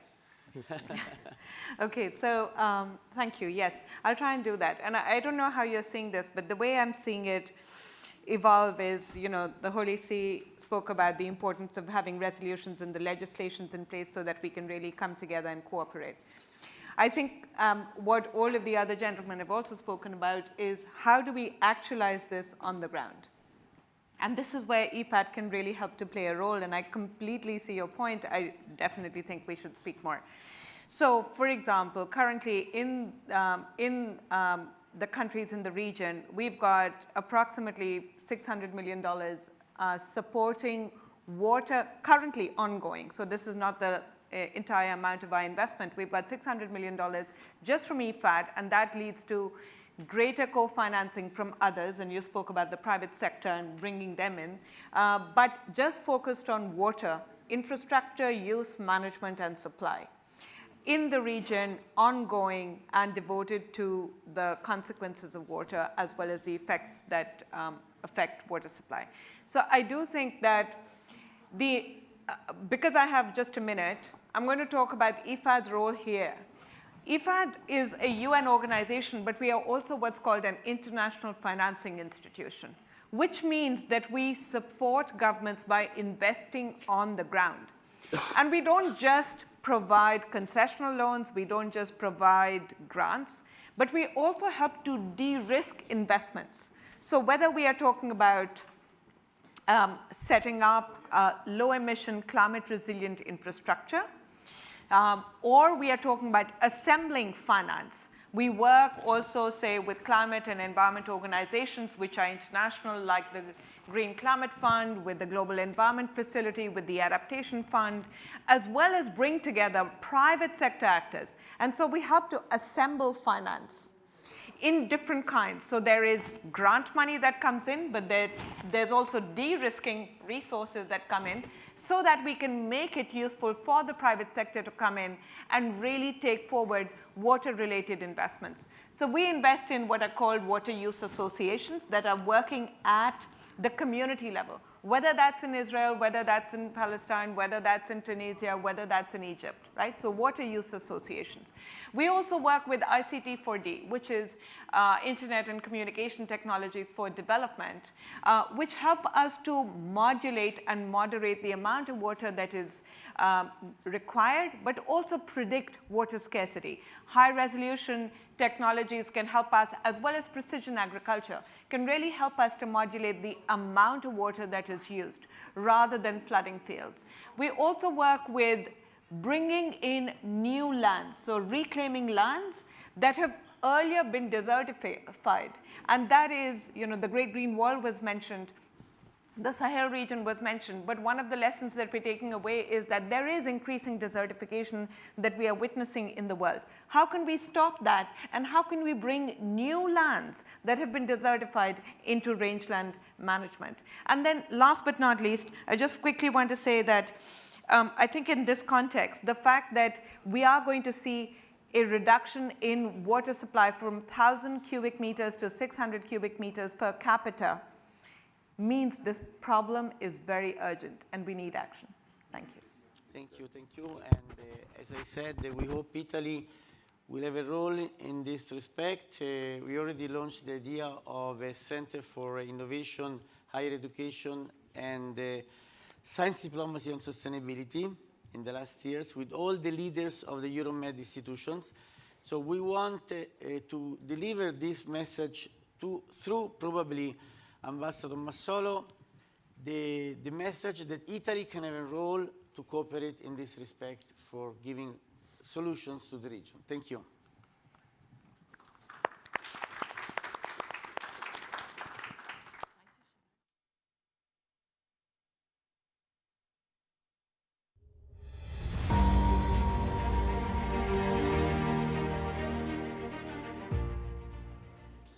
Dear guests, the next session in this room will resume at 12.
Ladies and gentlemen, please take your seat. The session is about to start.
Good morning. My name is Lise Grande, and I am the president of the United States Institute of Peace.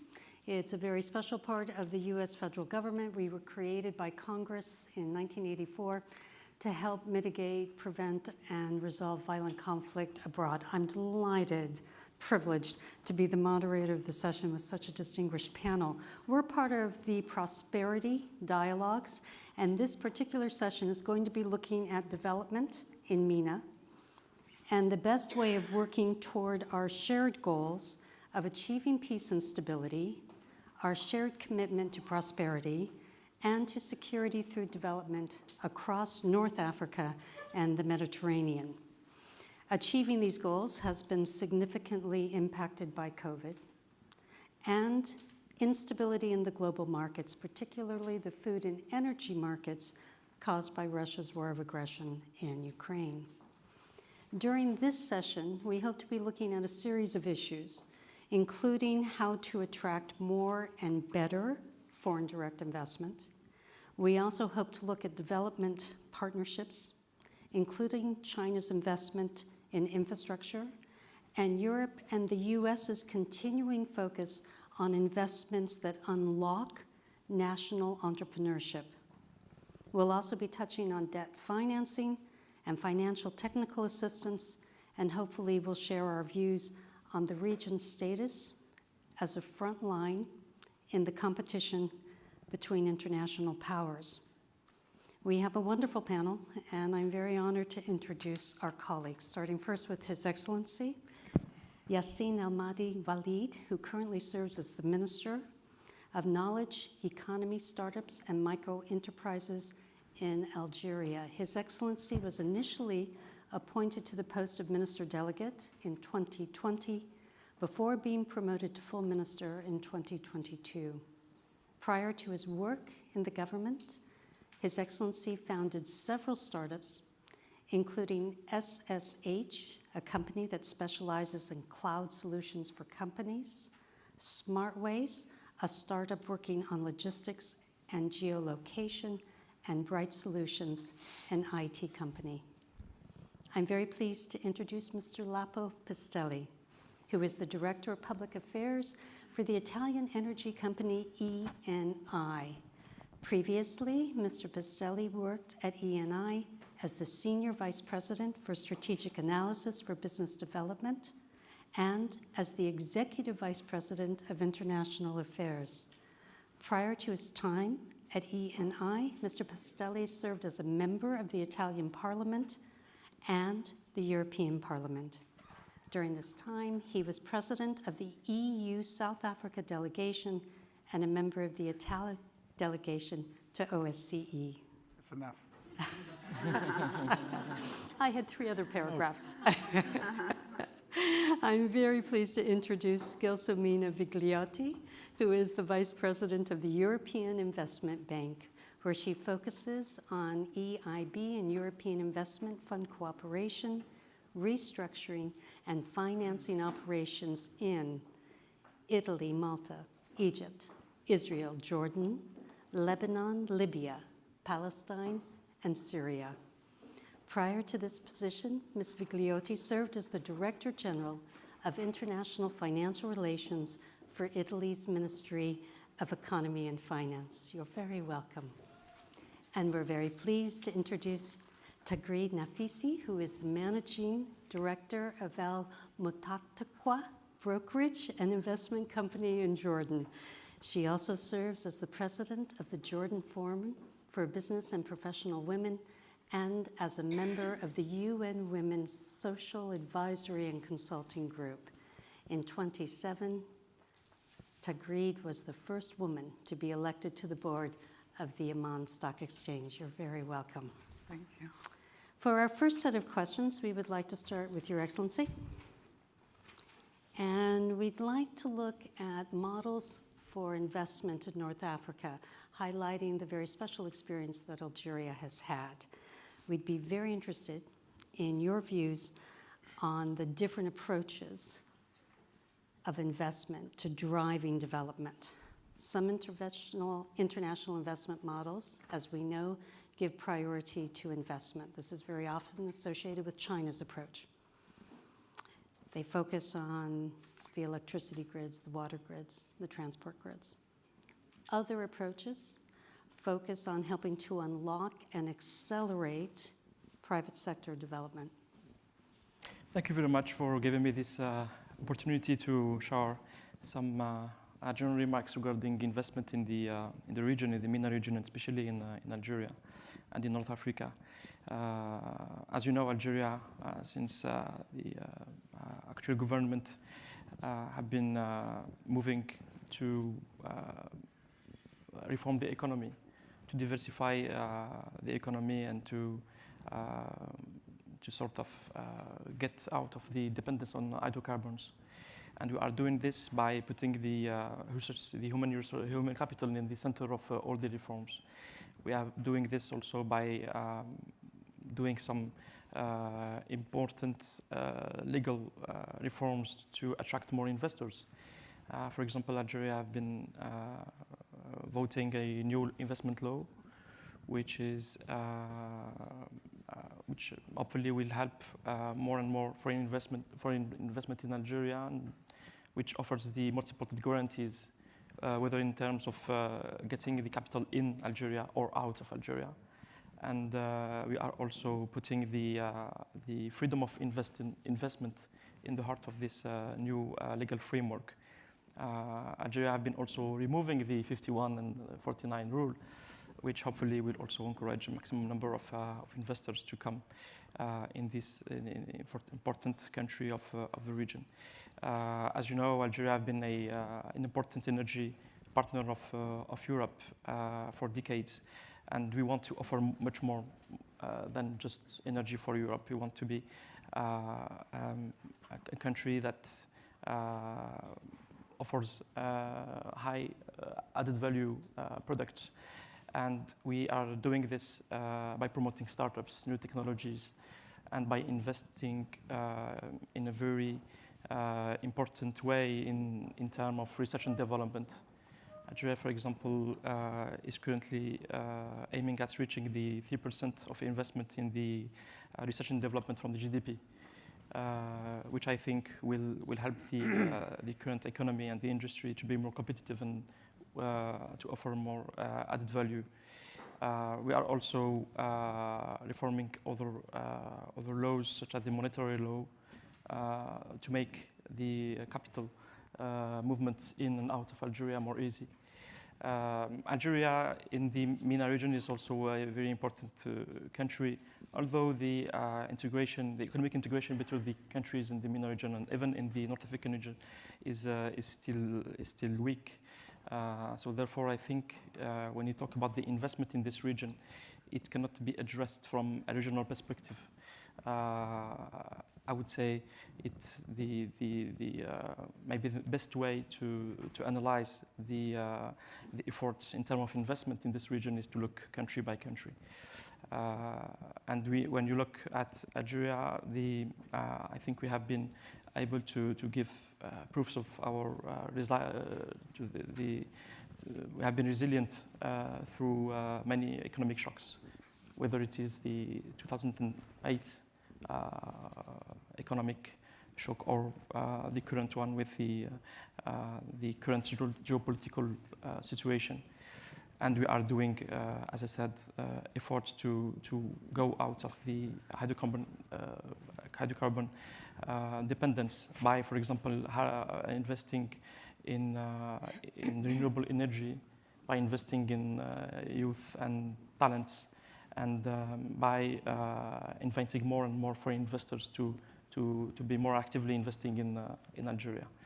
This is actually the second time I'm in the Roma dialogue with, I think, the most represented delegation, which I think can give you a good appreciation of the effort Algeria has been doing to build more integration in the Mediterranean region and to foster the economic exchanges between the north and the south of Mediterranean, because it is our natural area, and we have been a country that is very attached to this very important region of the world, as well as the rest of our African neighborhood.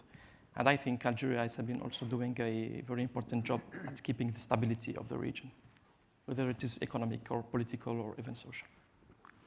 Excellency, thank you for that very comprehensive, very interesting answer. You said several provocative, interesting things. If you allow me to come back on two of them. Okay. You mentioned that integration across the region was difficult.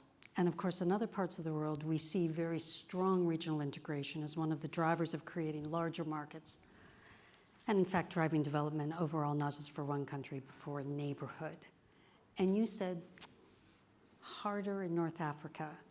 So we'd like your reflection on that and on a second point.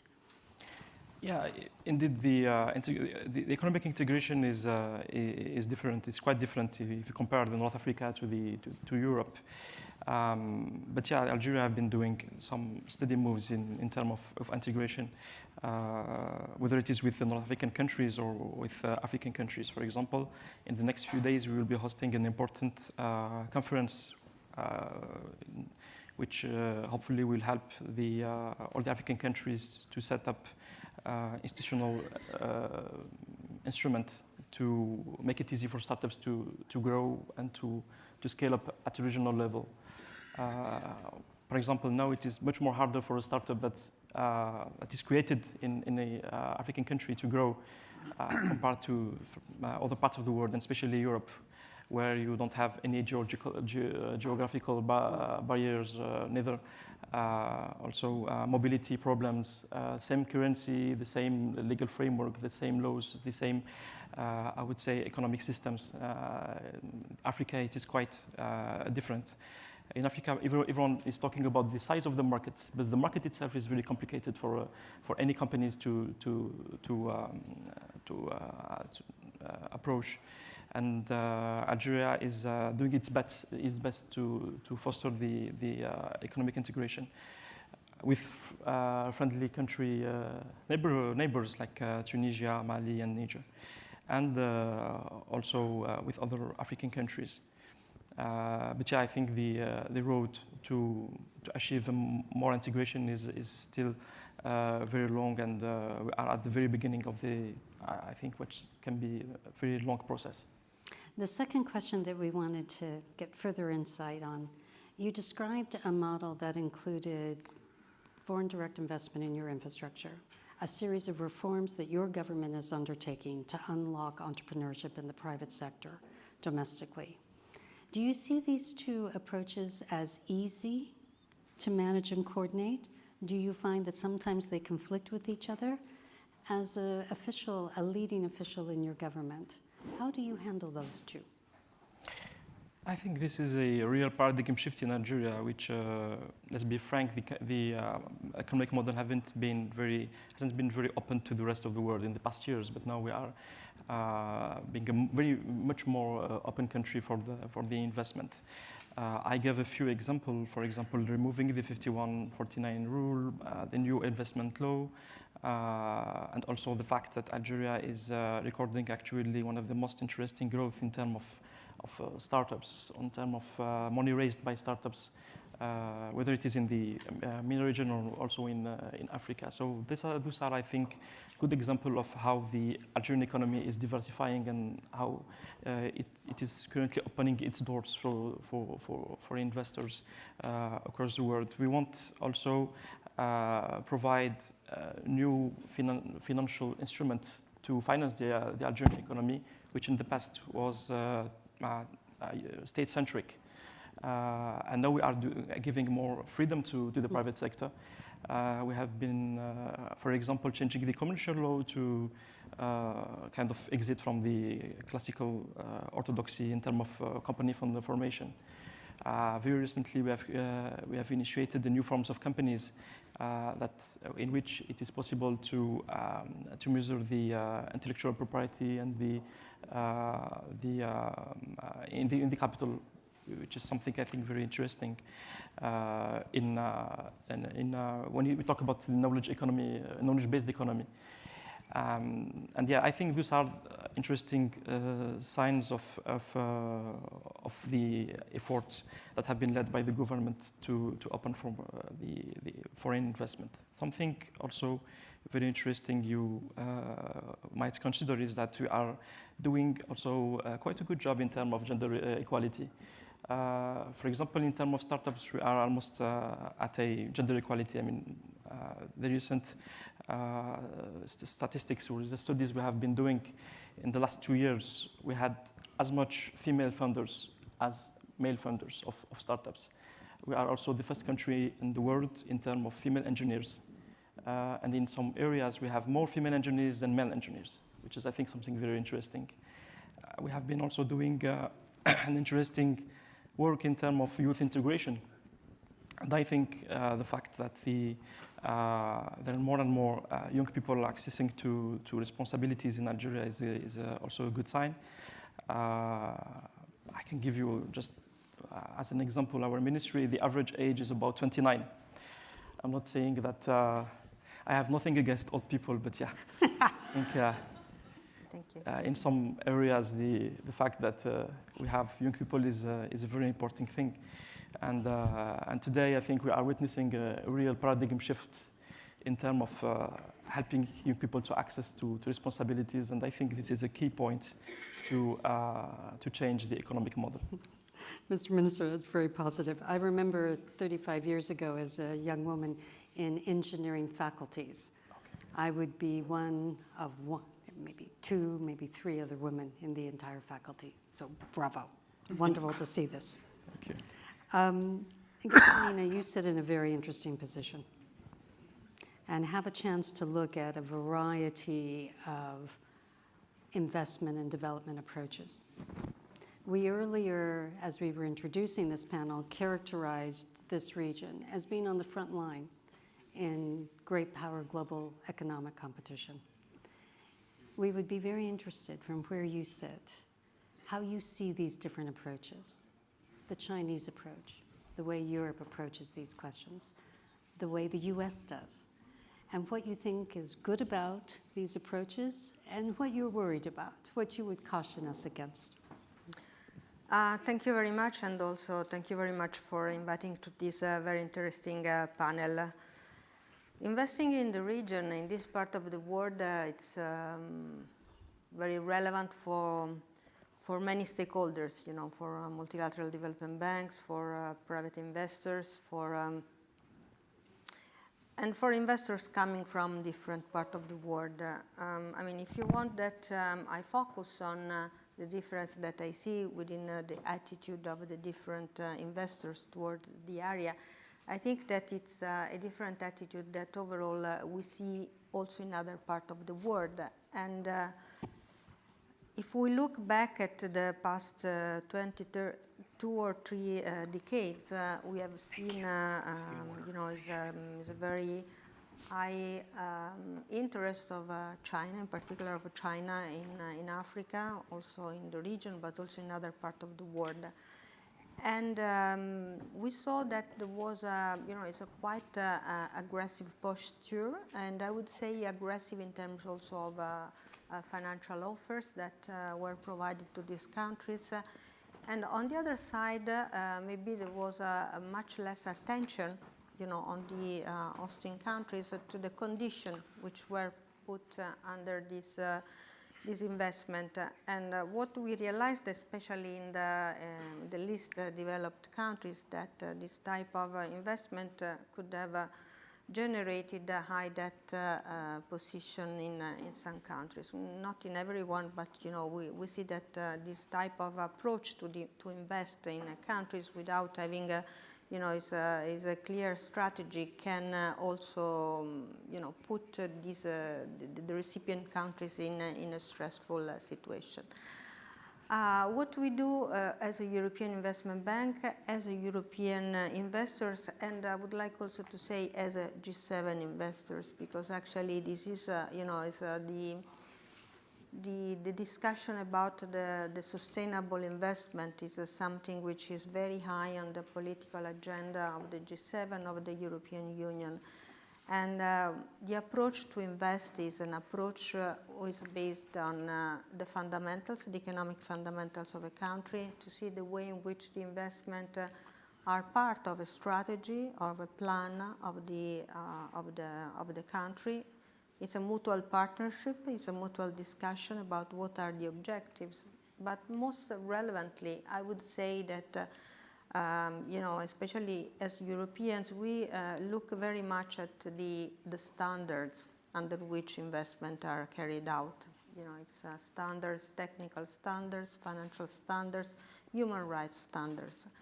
And we believe that the value added of investment by institutions like the European Investment Bank, by other MDBs, is that to support countries in implementing investment which have not only a financial return but an economic return, which many times is much more relevant.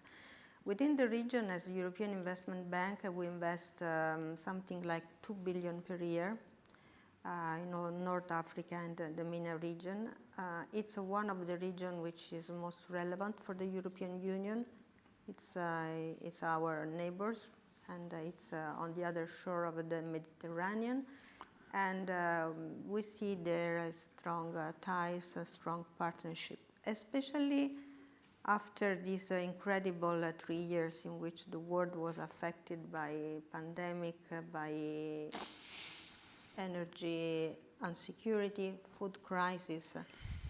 And so what geopolitically I think it's also relevant to see is that maybe there will be a shift of movements from from west to east, maybe from north to south, from south to north. And I'm sure that over the future there will be a much heavy attention to the south of the world, but in terms also of generation of energy, not only of fossil energy, but in particular of renewable energy. You may know that as a European Investment Bank, we like to call ourselves the climate bank of the European Union. We adopted a very ambitious policy 3 years ago on energy lending. We do not fund anymore fossil fuels project. And at this time, actually we asked ourselves if there was a contradiction in this high ambition at the moment in which energy security is getting, it's a relevant issue, especially in Europe. And we thought that sticking to this target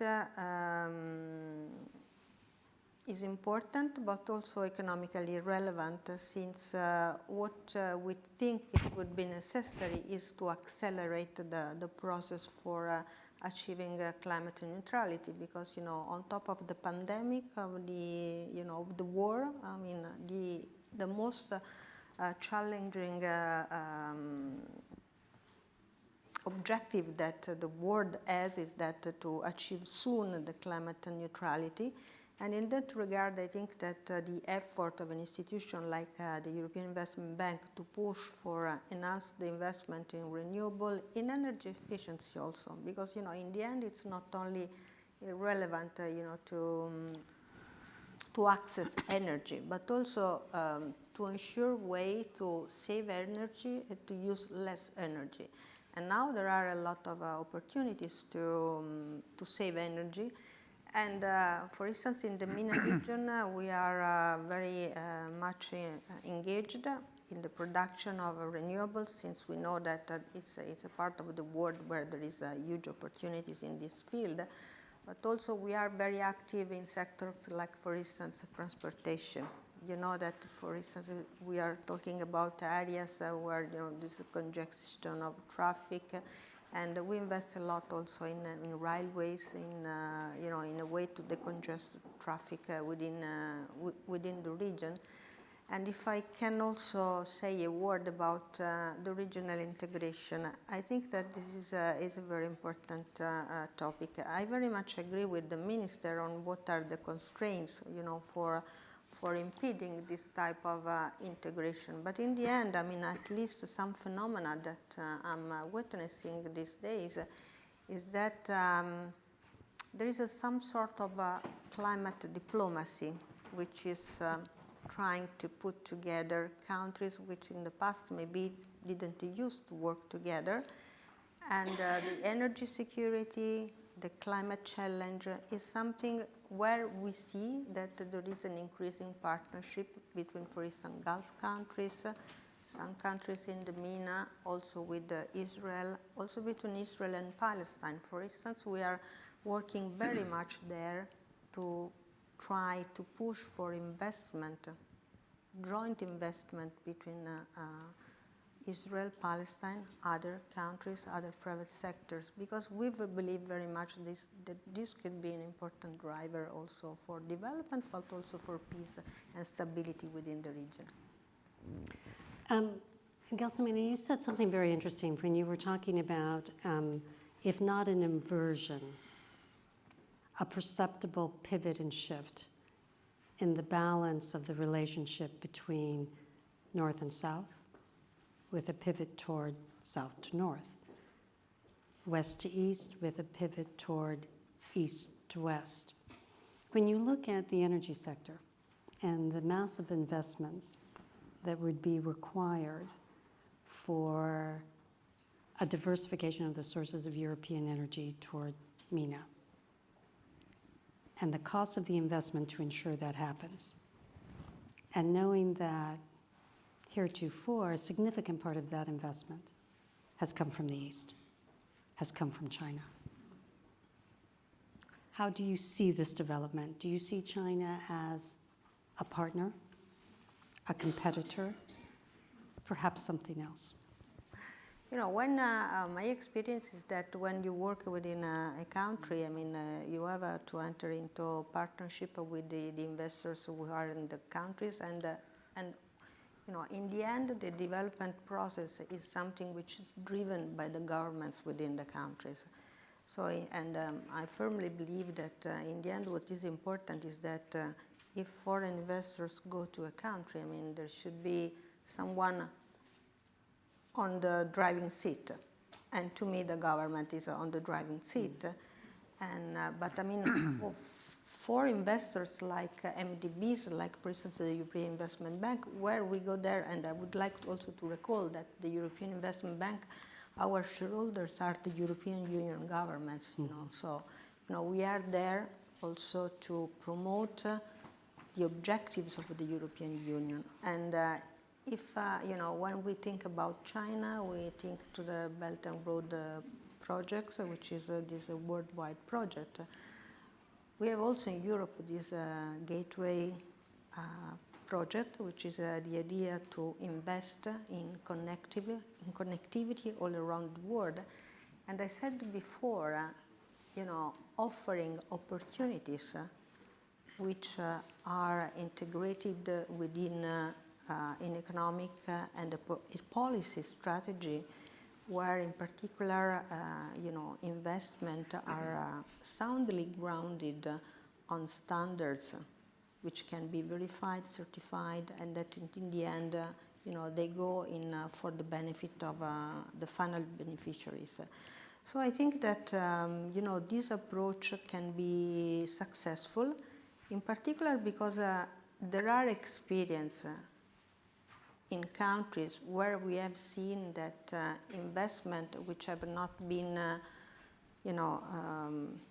really well prepared, in the end they were not successful, and there is also an increasing awareness also on the Chinese side. I would like to say that we have to go towards a different path of development. Lapo, you're a leader of one of the largest energy companies in Europe, and the changes in the energy sector since the war in Ukraine have been enormous. Can you help us understand those changes and what the implications are for North Africa? Thank you, Chair. First of all, I would like to frame very briefly the profile of ENI and what we're doing in that part of the world, because as you know, ENI is an integrated energy company which actually has commercial operation or activities in more than 65 countries in the world, from Mexico to Indonesia, just to give you the sense. But traditionally, since the 60s, Africa has been the core of our portfolio, and actually we are the largest core energy, I would say, legacy industry there, so oil and gas. And quite recently, in the last 3-4 years, we had, I wouldn't say a dramatic shift, but a big shift in enlarging the portfolio in the Gulf, which is actually part of this conversation now. We were some decades ago only in Iran and Iraq, and now we have relevant investments in the UAE, in Oman, in Bahrain, and in Qatar. So we're there. And I have to say that I would like, if you allow me, to enlarge a little bit the conversation, because usually in the, I would say, boundaries that you can find in all the ministries of foreign affairs, you consider the MENA, so the North Africa and Middle East, as a bunch of countries disconnected from what's happening in the rest of the continent. While we have seen in the last 10 years that every political wave moving in the northern part of Africa has consequences in Sahel and in sub-Saharan Africa. And so we are more inclined in looking at the continent in a holistic way because we're working in all of those countries. Even though we have more Africas, there's no one single Africa. And what we have seen, you mentioned before the COVID pandemic on the one hand, and secondly, the break out of the war in Ukraine, is having so strong consequences all across the continent.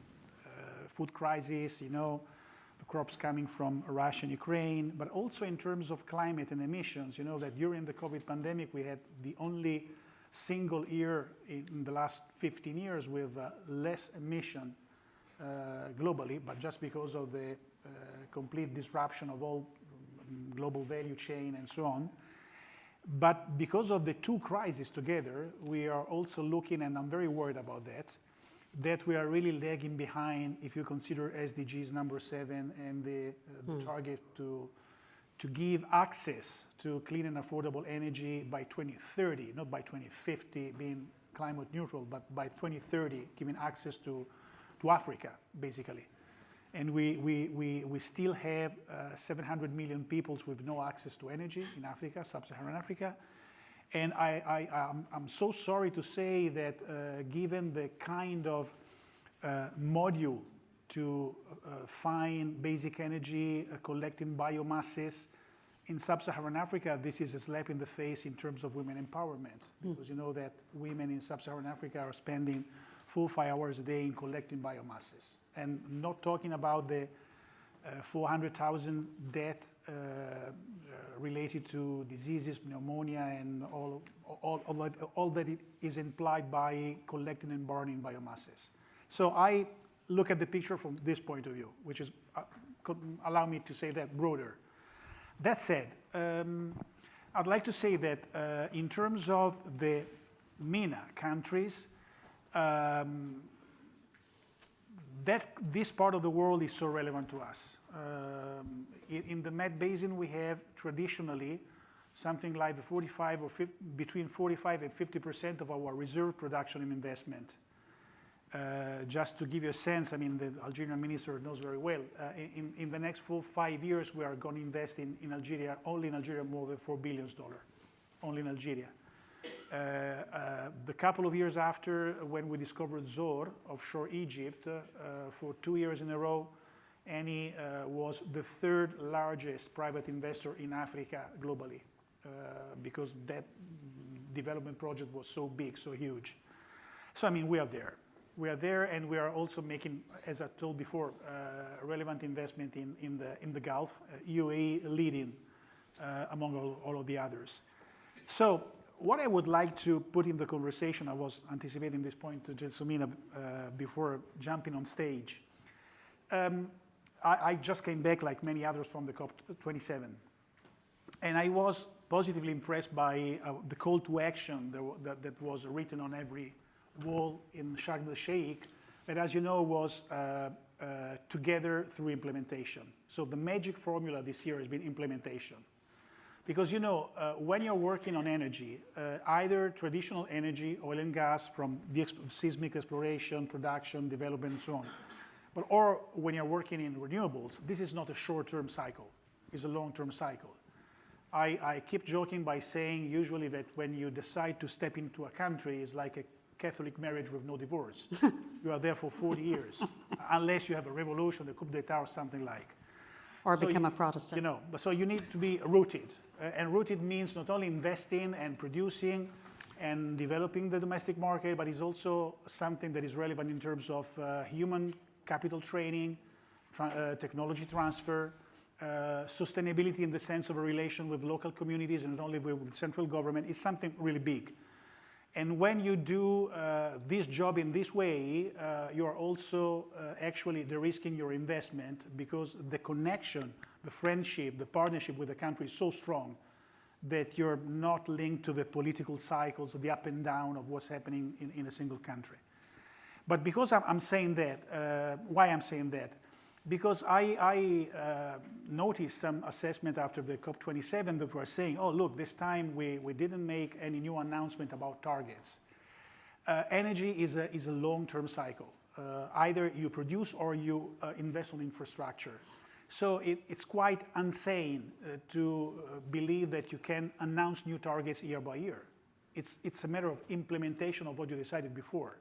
So the big question mark that I guess Sharm has to discuss about was why we're missing the target, who's lagging behind, why he's lagging behind, what we need to push behind those who are lagging behind in order to keep the group united. You know, this is the big issue, and I fully agree on that.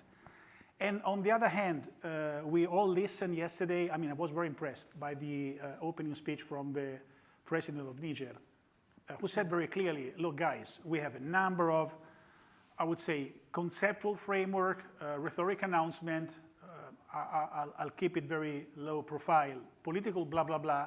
But when you are here in my position, and I have to say, what can I do to put on the ground, to root what you have announced in my country? How do I get real access to credit? This is my daily business, and I fully agree with him. So my point, and I'll finish by saying that, is no matter for a private investor like we are, I mean, we are doing our job, we are spending billions, and we are producing energy, and as the minister knows, in all of the MENA countries, we are doing both jobs. We are giving, we are trying to ensure European energy security, and you know all how Algeria has become, I would say, the key player during the last year for Italy, but I would say for Europe. And in all of these countries, mostly in the Gulf, because technology there is maybe at a better degree, we are working a lot about different technology of industry decarbonization, new sources, new vectors. That means renewables, that means hydrogen, that means hard-to-abate industry and CCUS. So all of the range of technologies. My sense is that what we need to do from the political point of view is to realign in a way the conversation. So energy analysts are saying since a long time ago that in order to win the battle for climate change and for energy security, you have to take into account the energy trilemma. So it's transition, it's security, it's competitiveness and affordability. And in the last 3-4 years, we focused a lot only on transition, forgetting, in a way, energy security and affordability. Because we were thinking that we didn't have any external constraints. You can plan your transition, you are living in a bubble, this is a peaceful world, you don't have geopolitical competition, you don't have energy competition, and then we woke up like that. So it's time to realign the conversation, and if I may suggest something to those who are involved in the financial sector, is please realign also the common grammar among the DFIs, the multilateral banks. Because, I mean, it's not a matter of details. If you look at the lending criteria in World Bank, in IFC, in African Development Bank, in the other regional banks which are far from here, the Asian one, the Inter-American Development Bank, you will see that there are big differences about what is eligible, what is not eligible. Either in terms of sources, no oil, fine, no coal, enemy number one, fine, gas. Gas is in and out, depending on the bank you're working with. What about infrastructures? I mean, you need infrastructure. Are infrastructures eligible to be financed or not? So because we are now living in a real world in which you have to combine together energy security, energy transition, and competitiveness, affordability of the energy, we need a common grammar. We started pushing this point, I mean, since the B20 in Argentina, I would say 4 years ago, and we listen from the people representing all the DFIs that this was a real point. But now we don't see this landing. And so we want to work with the multilateral financial institution, but we do believe that if the politics is going to realign the conversation on the trilemma, also the financial world needs to realign at the same. Then we are there, we are doing our job, and we're involved either in ensuring energy transition and energy security. But let me finish by saying that, go back to the broader picture. Please, let's not forget those 700 million people only in Africa who are not interested concretely in talking about transitions because they don't have anything to transit from. They need access to energy. They're at square number one. So let's not forget that, because while we are focused on 2050 being carbon neutral, we are forgetting the target of 2030, giving access to energy to this enormous part of humanity, of mankind who is outside the bubble of the conversation of energy. Well said. Lampa, there were two things that I hope you will gently allow us to come back to you on, since you raised them. Yeah. So why aren't the international financial institutions adjusting their financing mechanisms for the realities of today? What's stopping them? Second question. You touched very gently on the relationship between national security imperatives and the economic logic that drives the kinds of transitions that you're discussing. In the case of Italy, yeah, is there a situation where the economic priorities of diversifying sources of energy are adjacent to, come in contact with, maybe collide with the national security priority of restricting immigration? No, I wouldn't say so.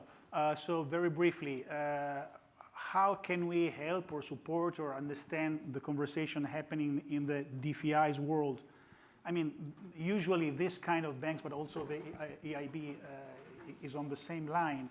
They have, twice a year, once a year, conversation about lending criteria and so on. So what I would like to suggest is not to interfere in the conversation, but at least to align the conversation among the different banks. Because, you know, you are on a stage and World Bank is saying, look, are you developing gas infrastructure in sub-Saharan Africa? That's right, because we need gas to boost economic development and give access to big mega cities in Africa. Then you move to Brussels or whatever, in BRD or in other countries, and you say, no. That's terrible, you can't do it. So we need clarity, but I think that also countries which are involved in energy investment need clarity, and not to listen to different songs depending on the different singers. You know, I would like in a global method to realign this conversation. Yeah, I know. And I want to. I announced it before. In terms of the Italian debate, no. Let me. I mean, we have as a country. I mean, Italy as a country has a very ambitious plan in terms of climate and energy plan being aligned with the EU target.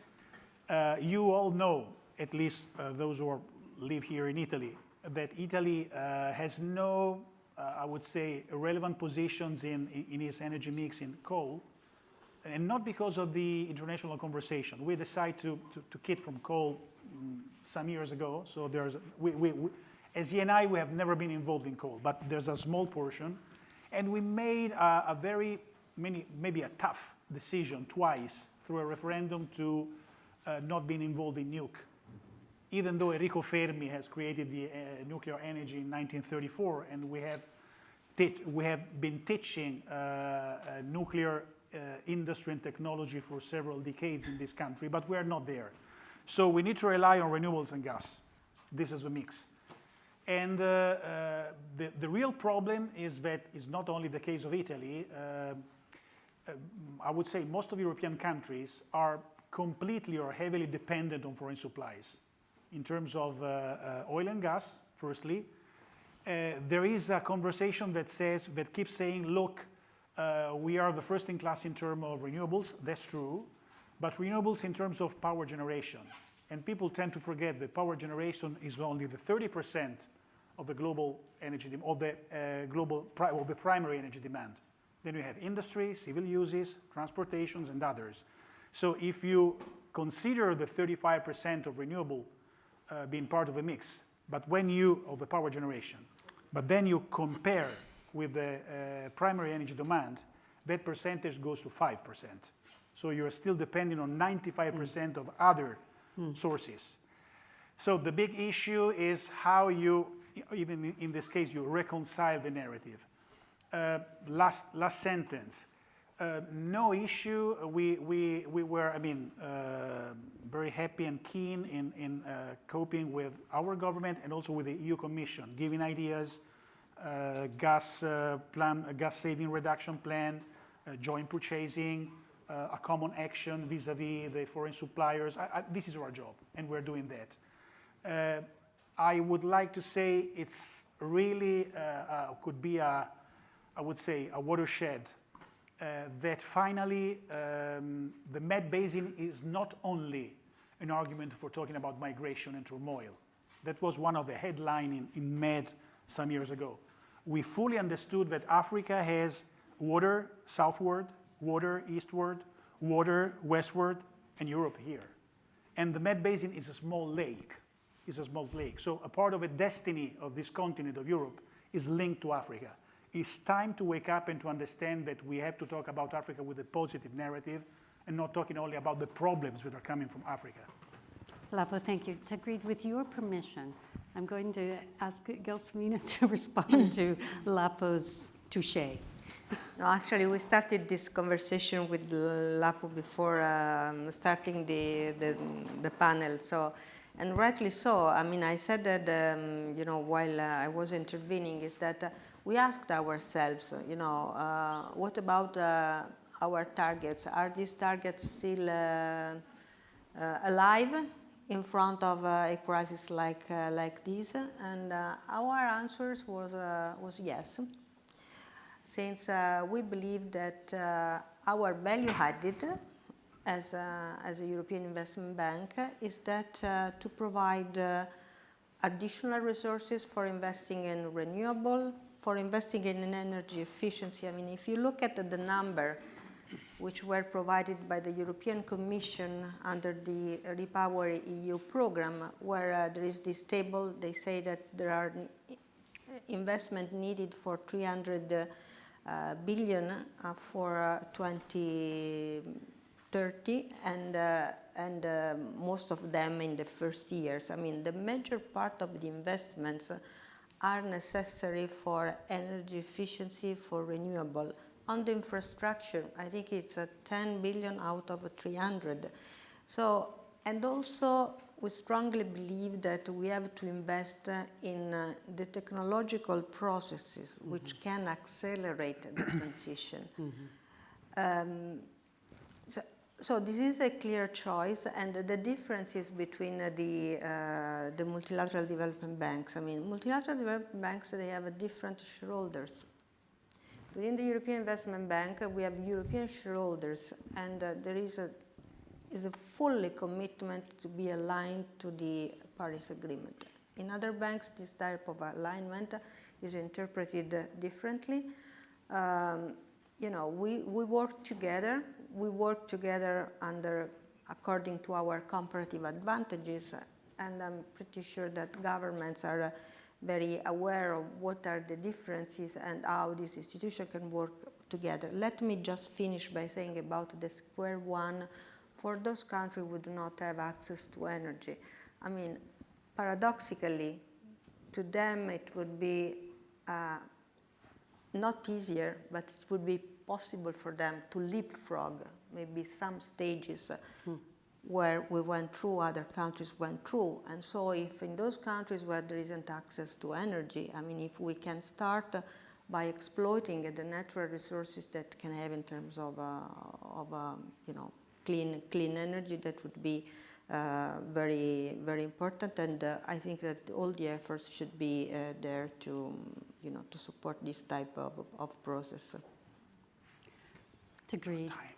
Jordan has been very ambitious, forward-leaning in developing a knowledge-based economy. You've been a leader of an investment firm that focuses on these. What are the characteristics of the knowledge-based economy? What are its advantages? And what are some of the things you're worried about? First, thank you for having me. My name is Tagreed Nafisi, and I am the founder of Al-Multaqa Brokerage and Investment Company in Jordan. This company was founded in 2005 from members of Jordan Forum for Business and Professional Women. We were all women on board. And this is the way how to be on board in Jordan. You have to start your own company. And we really survived through the financial crisis in 2008. And we survived the Arab Spring. We survived also the pandemic. We are one of 45 brokerage companies survived these three crises out of 95. Now, this will tell you that how the government didn't interfere to help this very important financial business in Jordan and see half of the industry going down without interfering into the stock market or trying to help these companies. But we survived, which everybody was betting that the ladies is going to go out. The ladies is still there. Jordan Forum for Business and Professional Women is a non-profit organization that empower women to be in business. The participation of women in business in Jordan is really one of the lowest in the world, which is really very sad. We in the forum, we really work with the Ministry of Labor, we work with the Social Security, we work with the, with the parliament. We always go to the women committee in the parliament, and we really achieved a lot of very good achievement for women to be in the business, but the problem really, the private sector doesn't hire women. The private sector, we have very high unemployment for the youth and women. It is 40% of the, we have 22% unemployment, which is 40% only youth and women. And this is really very sad, because when there is a job vacancy, the private sector, they don't employ women, they employ the men. They always think that, she's gonna get married and pregnant, and so we really are, we are really suffering a lot from that. FDI has really decreased sharply in the MENA region. The MENA region, we have the GCC, which you invest in the GCC, you don't invest in Jordan. You have the Levant and the North Africa. So these three different economies. Yes. Like when investments come, they don't come to Jordan, Syria, Lebanon, sometimes in Egypt. North Africa is a different story. But the GCC now attracts a lot of investment. Well, they have the money, they don't need the money. But the countries who have the money, they don't have the investment. But we really think that the government has to do really bold,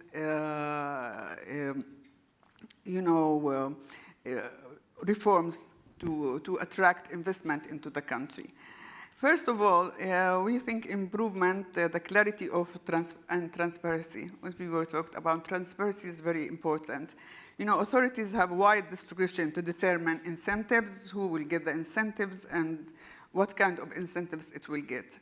And this is corruption, and it's everywhere in the world, but it is more like in the poorer countries.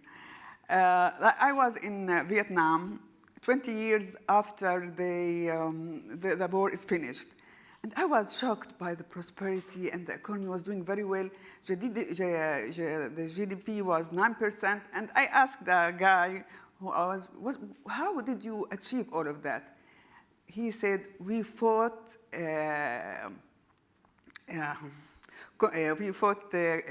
what is it? Corruption. Corruption. I guessed right. We fought corruption. He said, we fought corruption, and we started with the police force. Isn't that interesting? And that's how it worked. He said, it is the most important thing for any country to prosper is to fight corruption. And corruption really in the MENA region, I can talk about it, but it's there. Secondly, I think governments should target investment policy that serves sustainable development.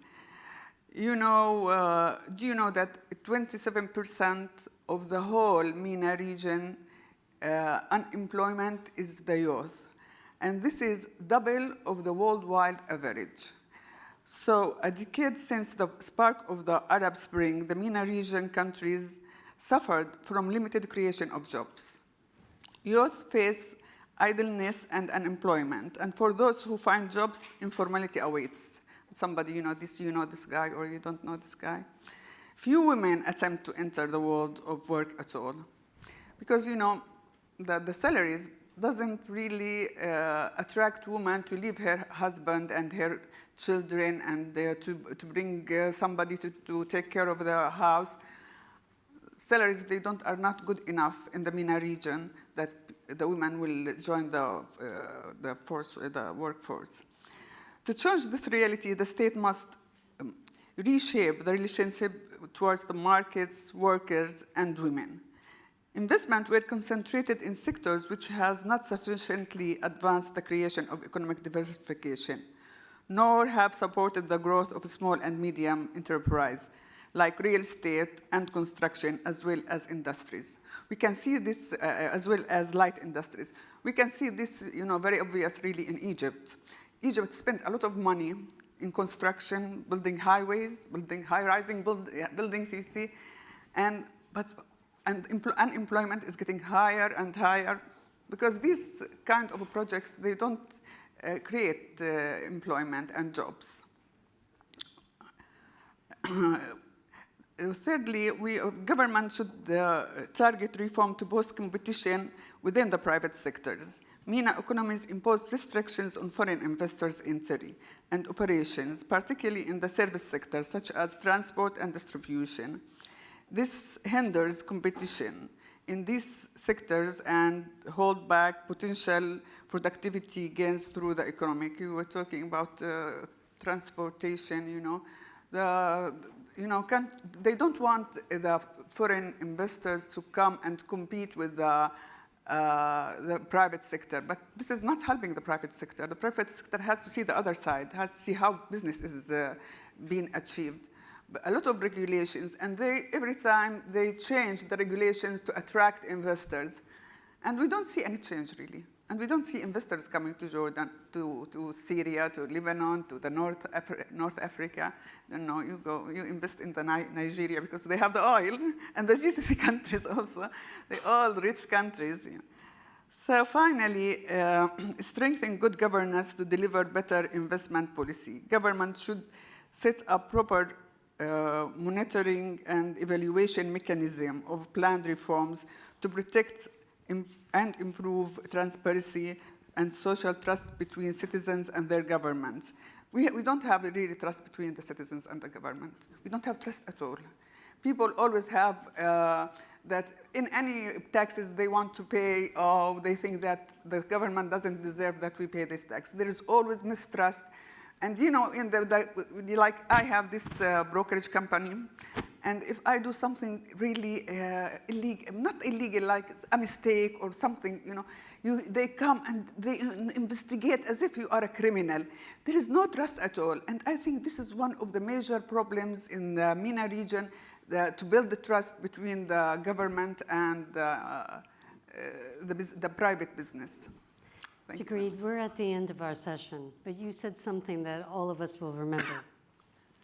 You said fundamental to this region is a structural inequality between countries which God has blessed with resources that can be extracted and generate income both for the country and for the investor, and other countries that don't have those resources. It was a very powerful statement. Thank you for bringing that to our attention. We're at the end of our session today. We would like to thank ISPI. Please join me in showing our appreciation for all of the members of our panel, His Excellency Gelsomina Lapo and Tigreed. Thank you for being with us.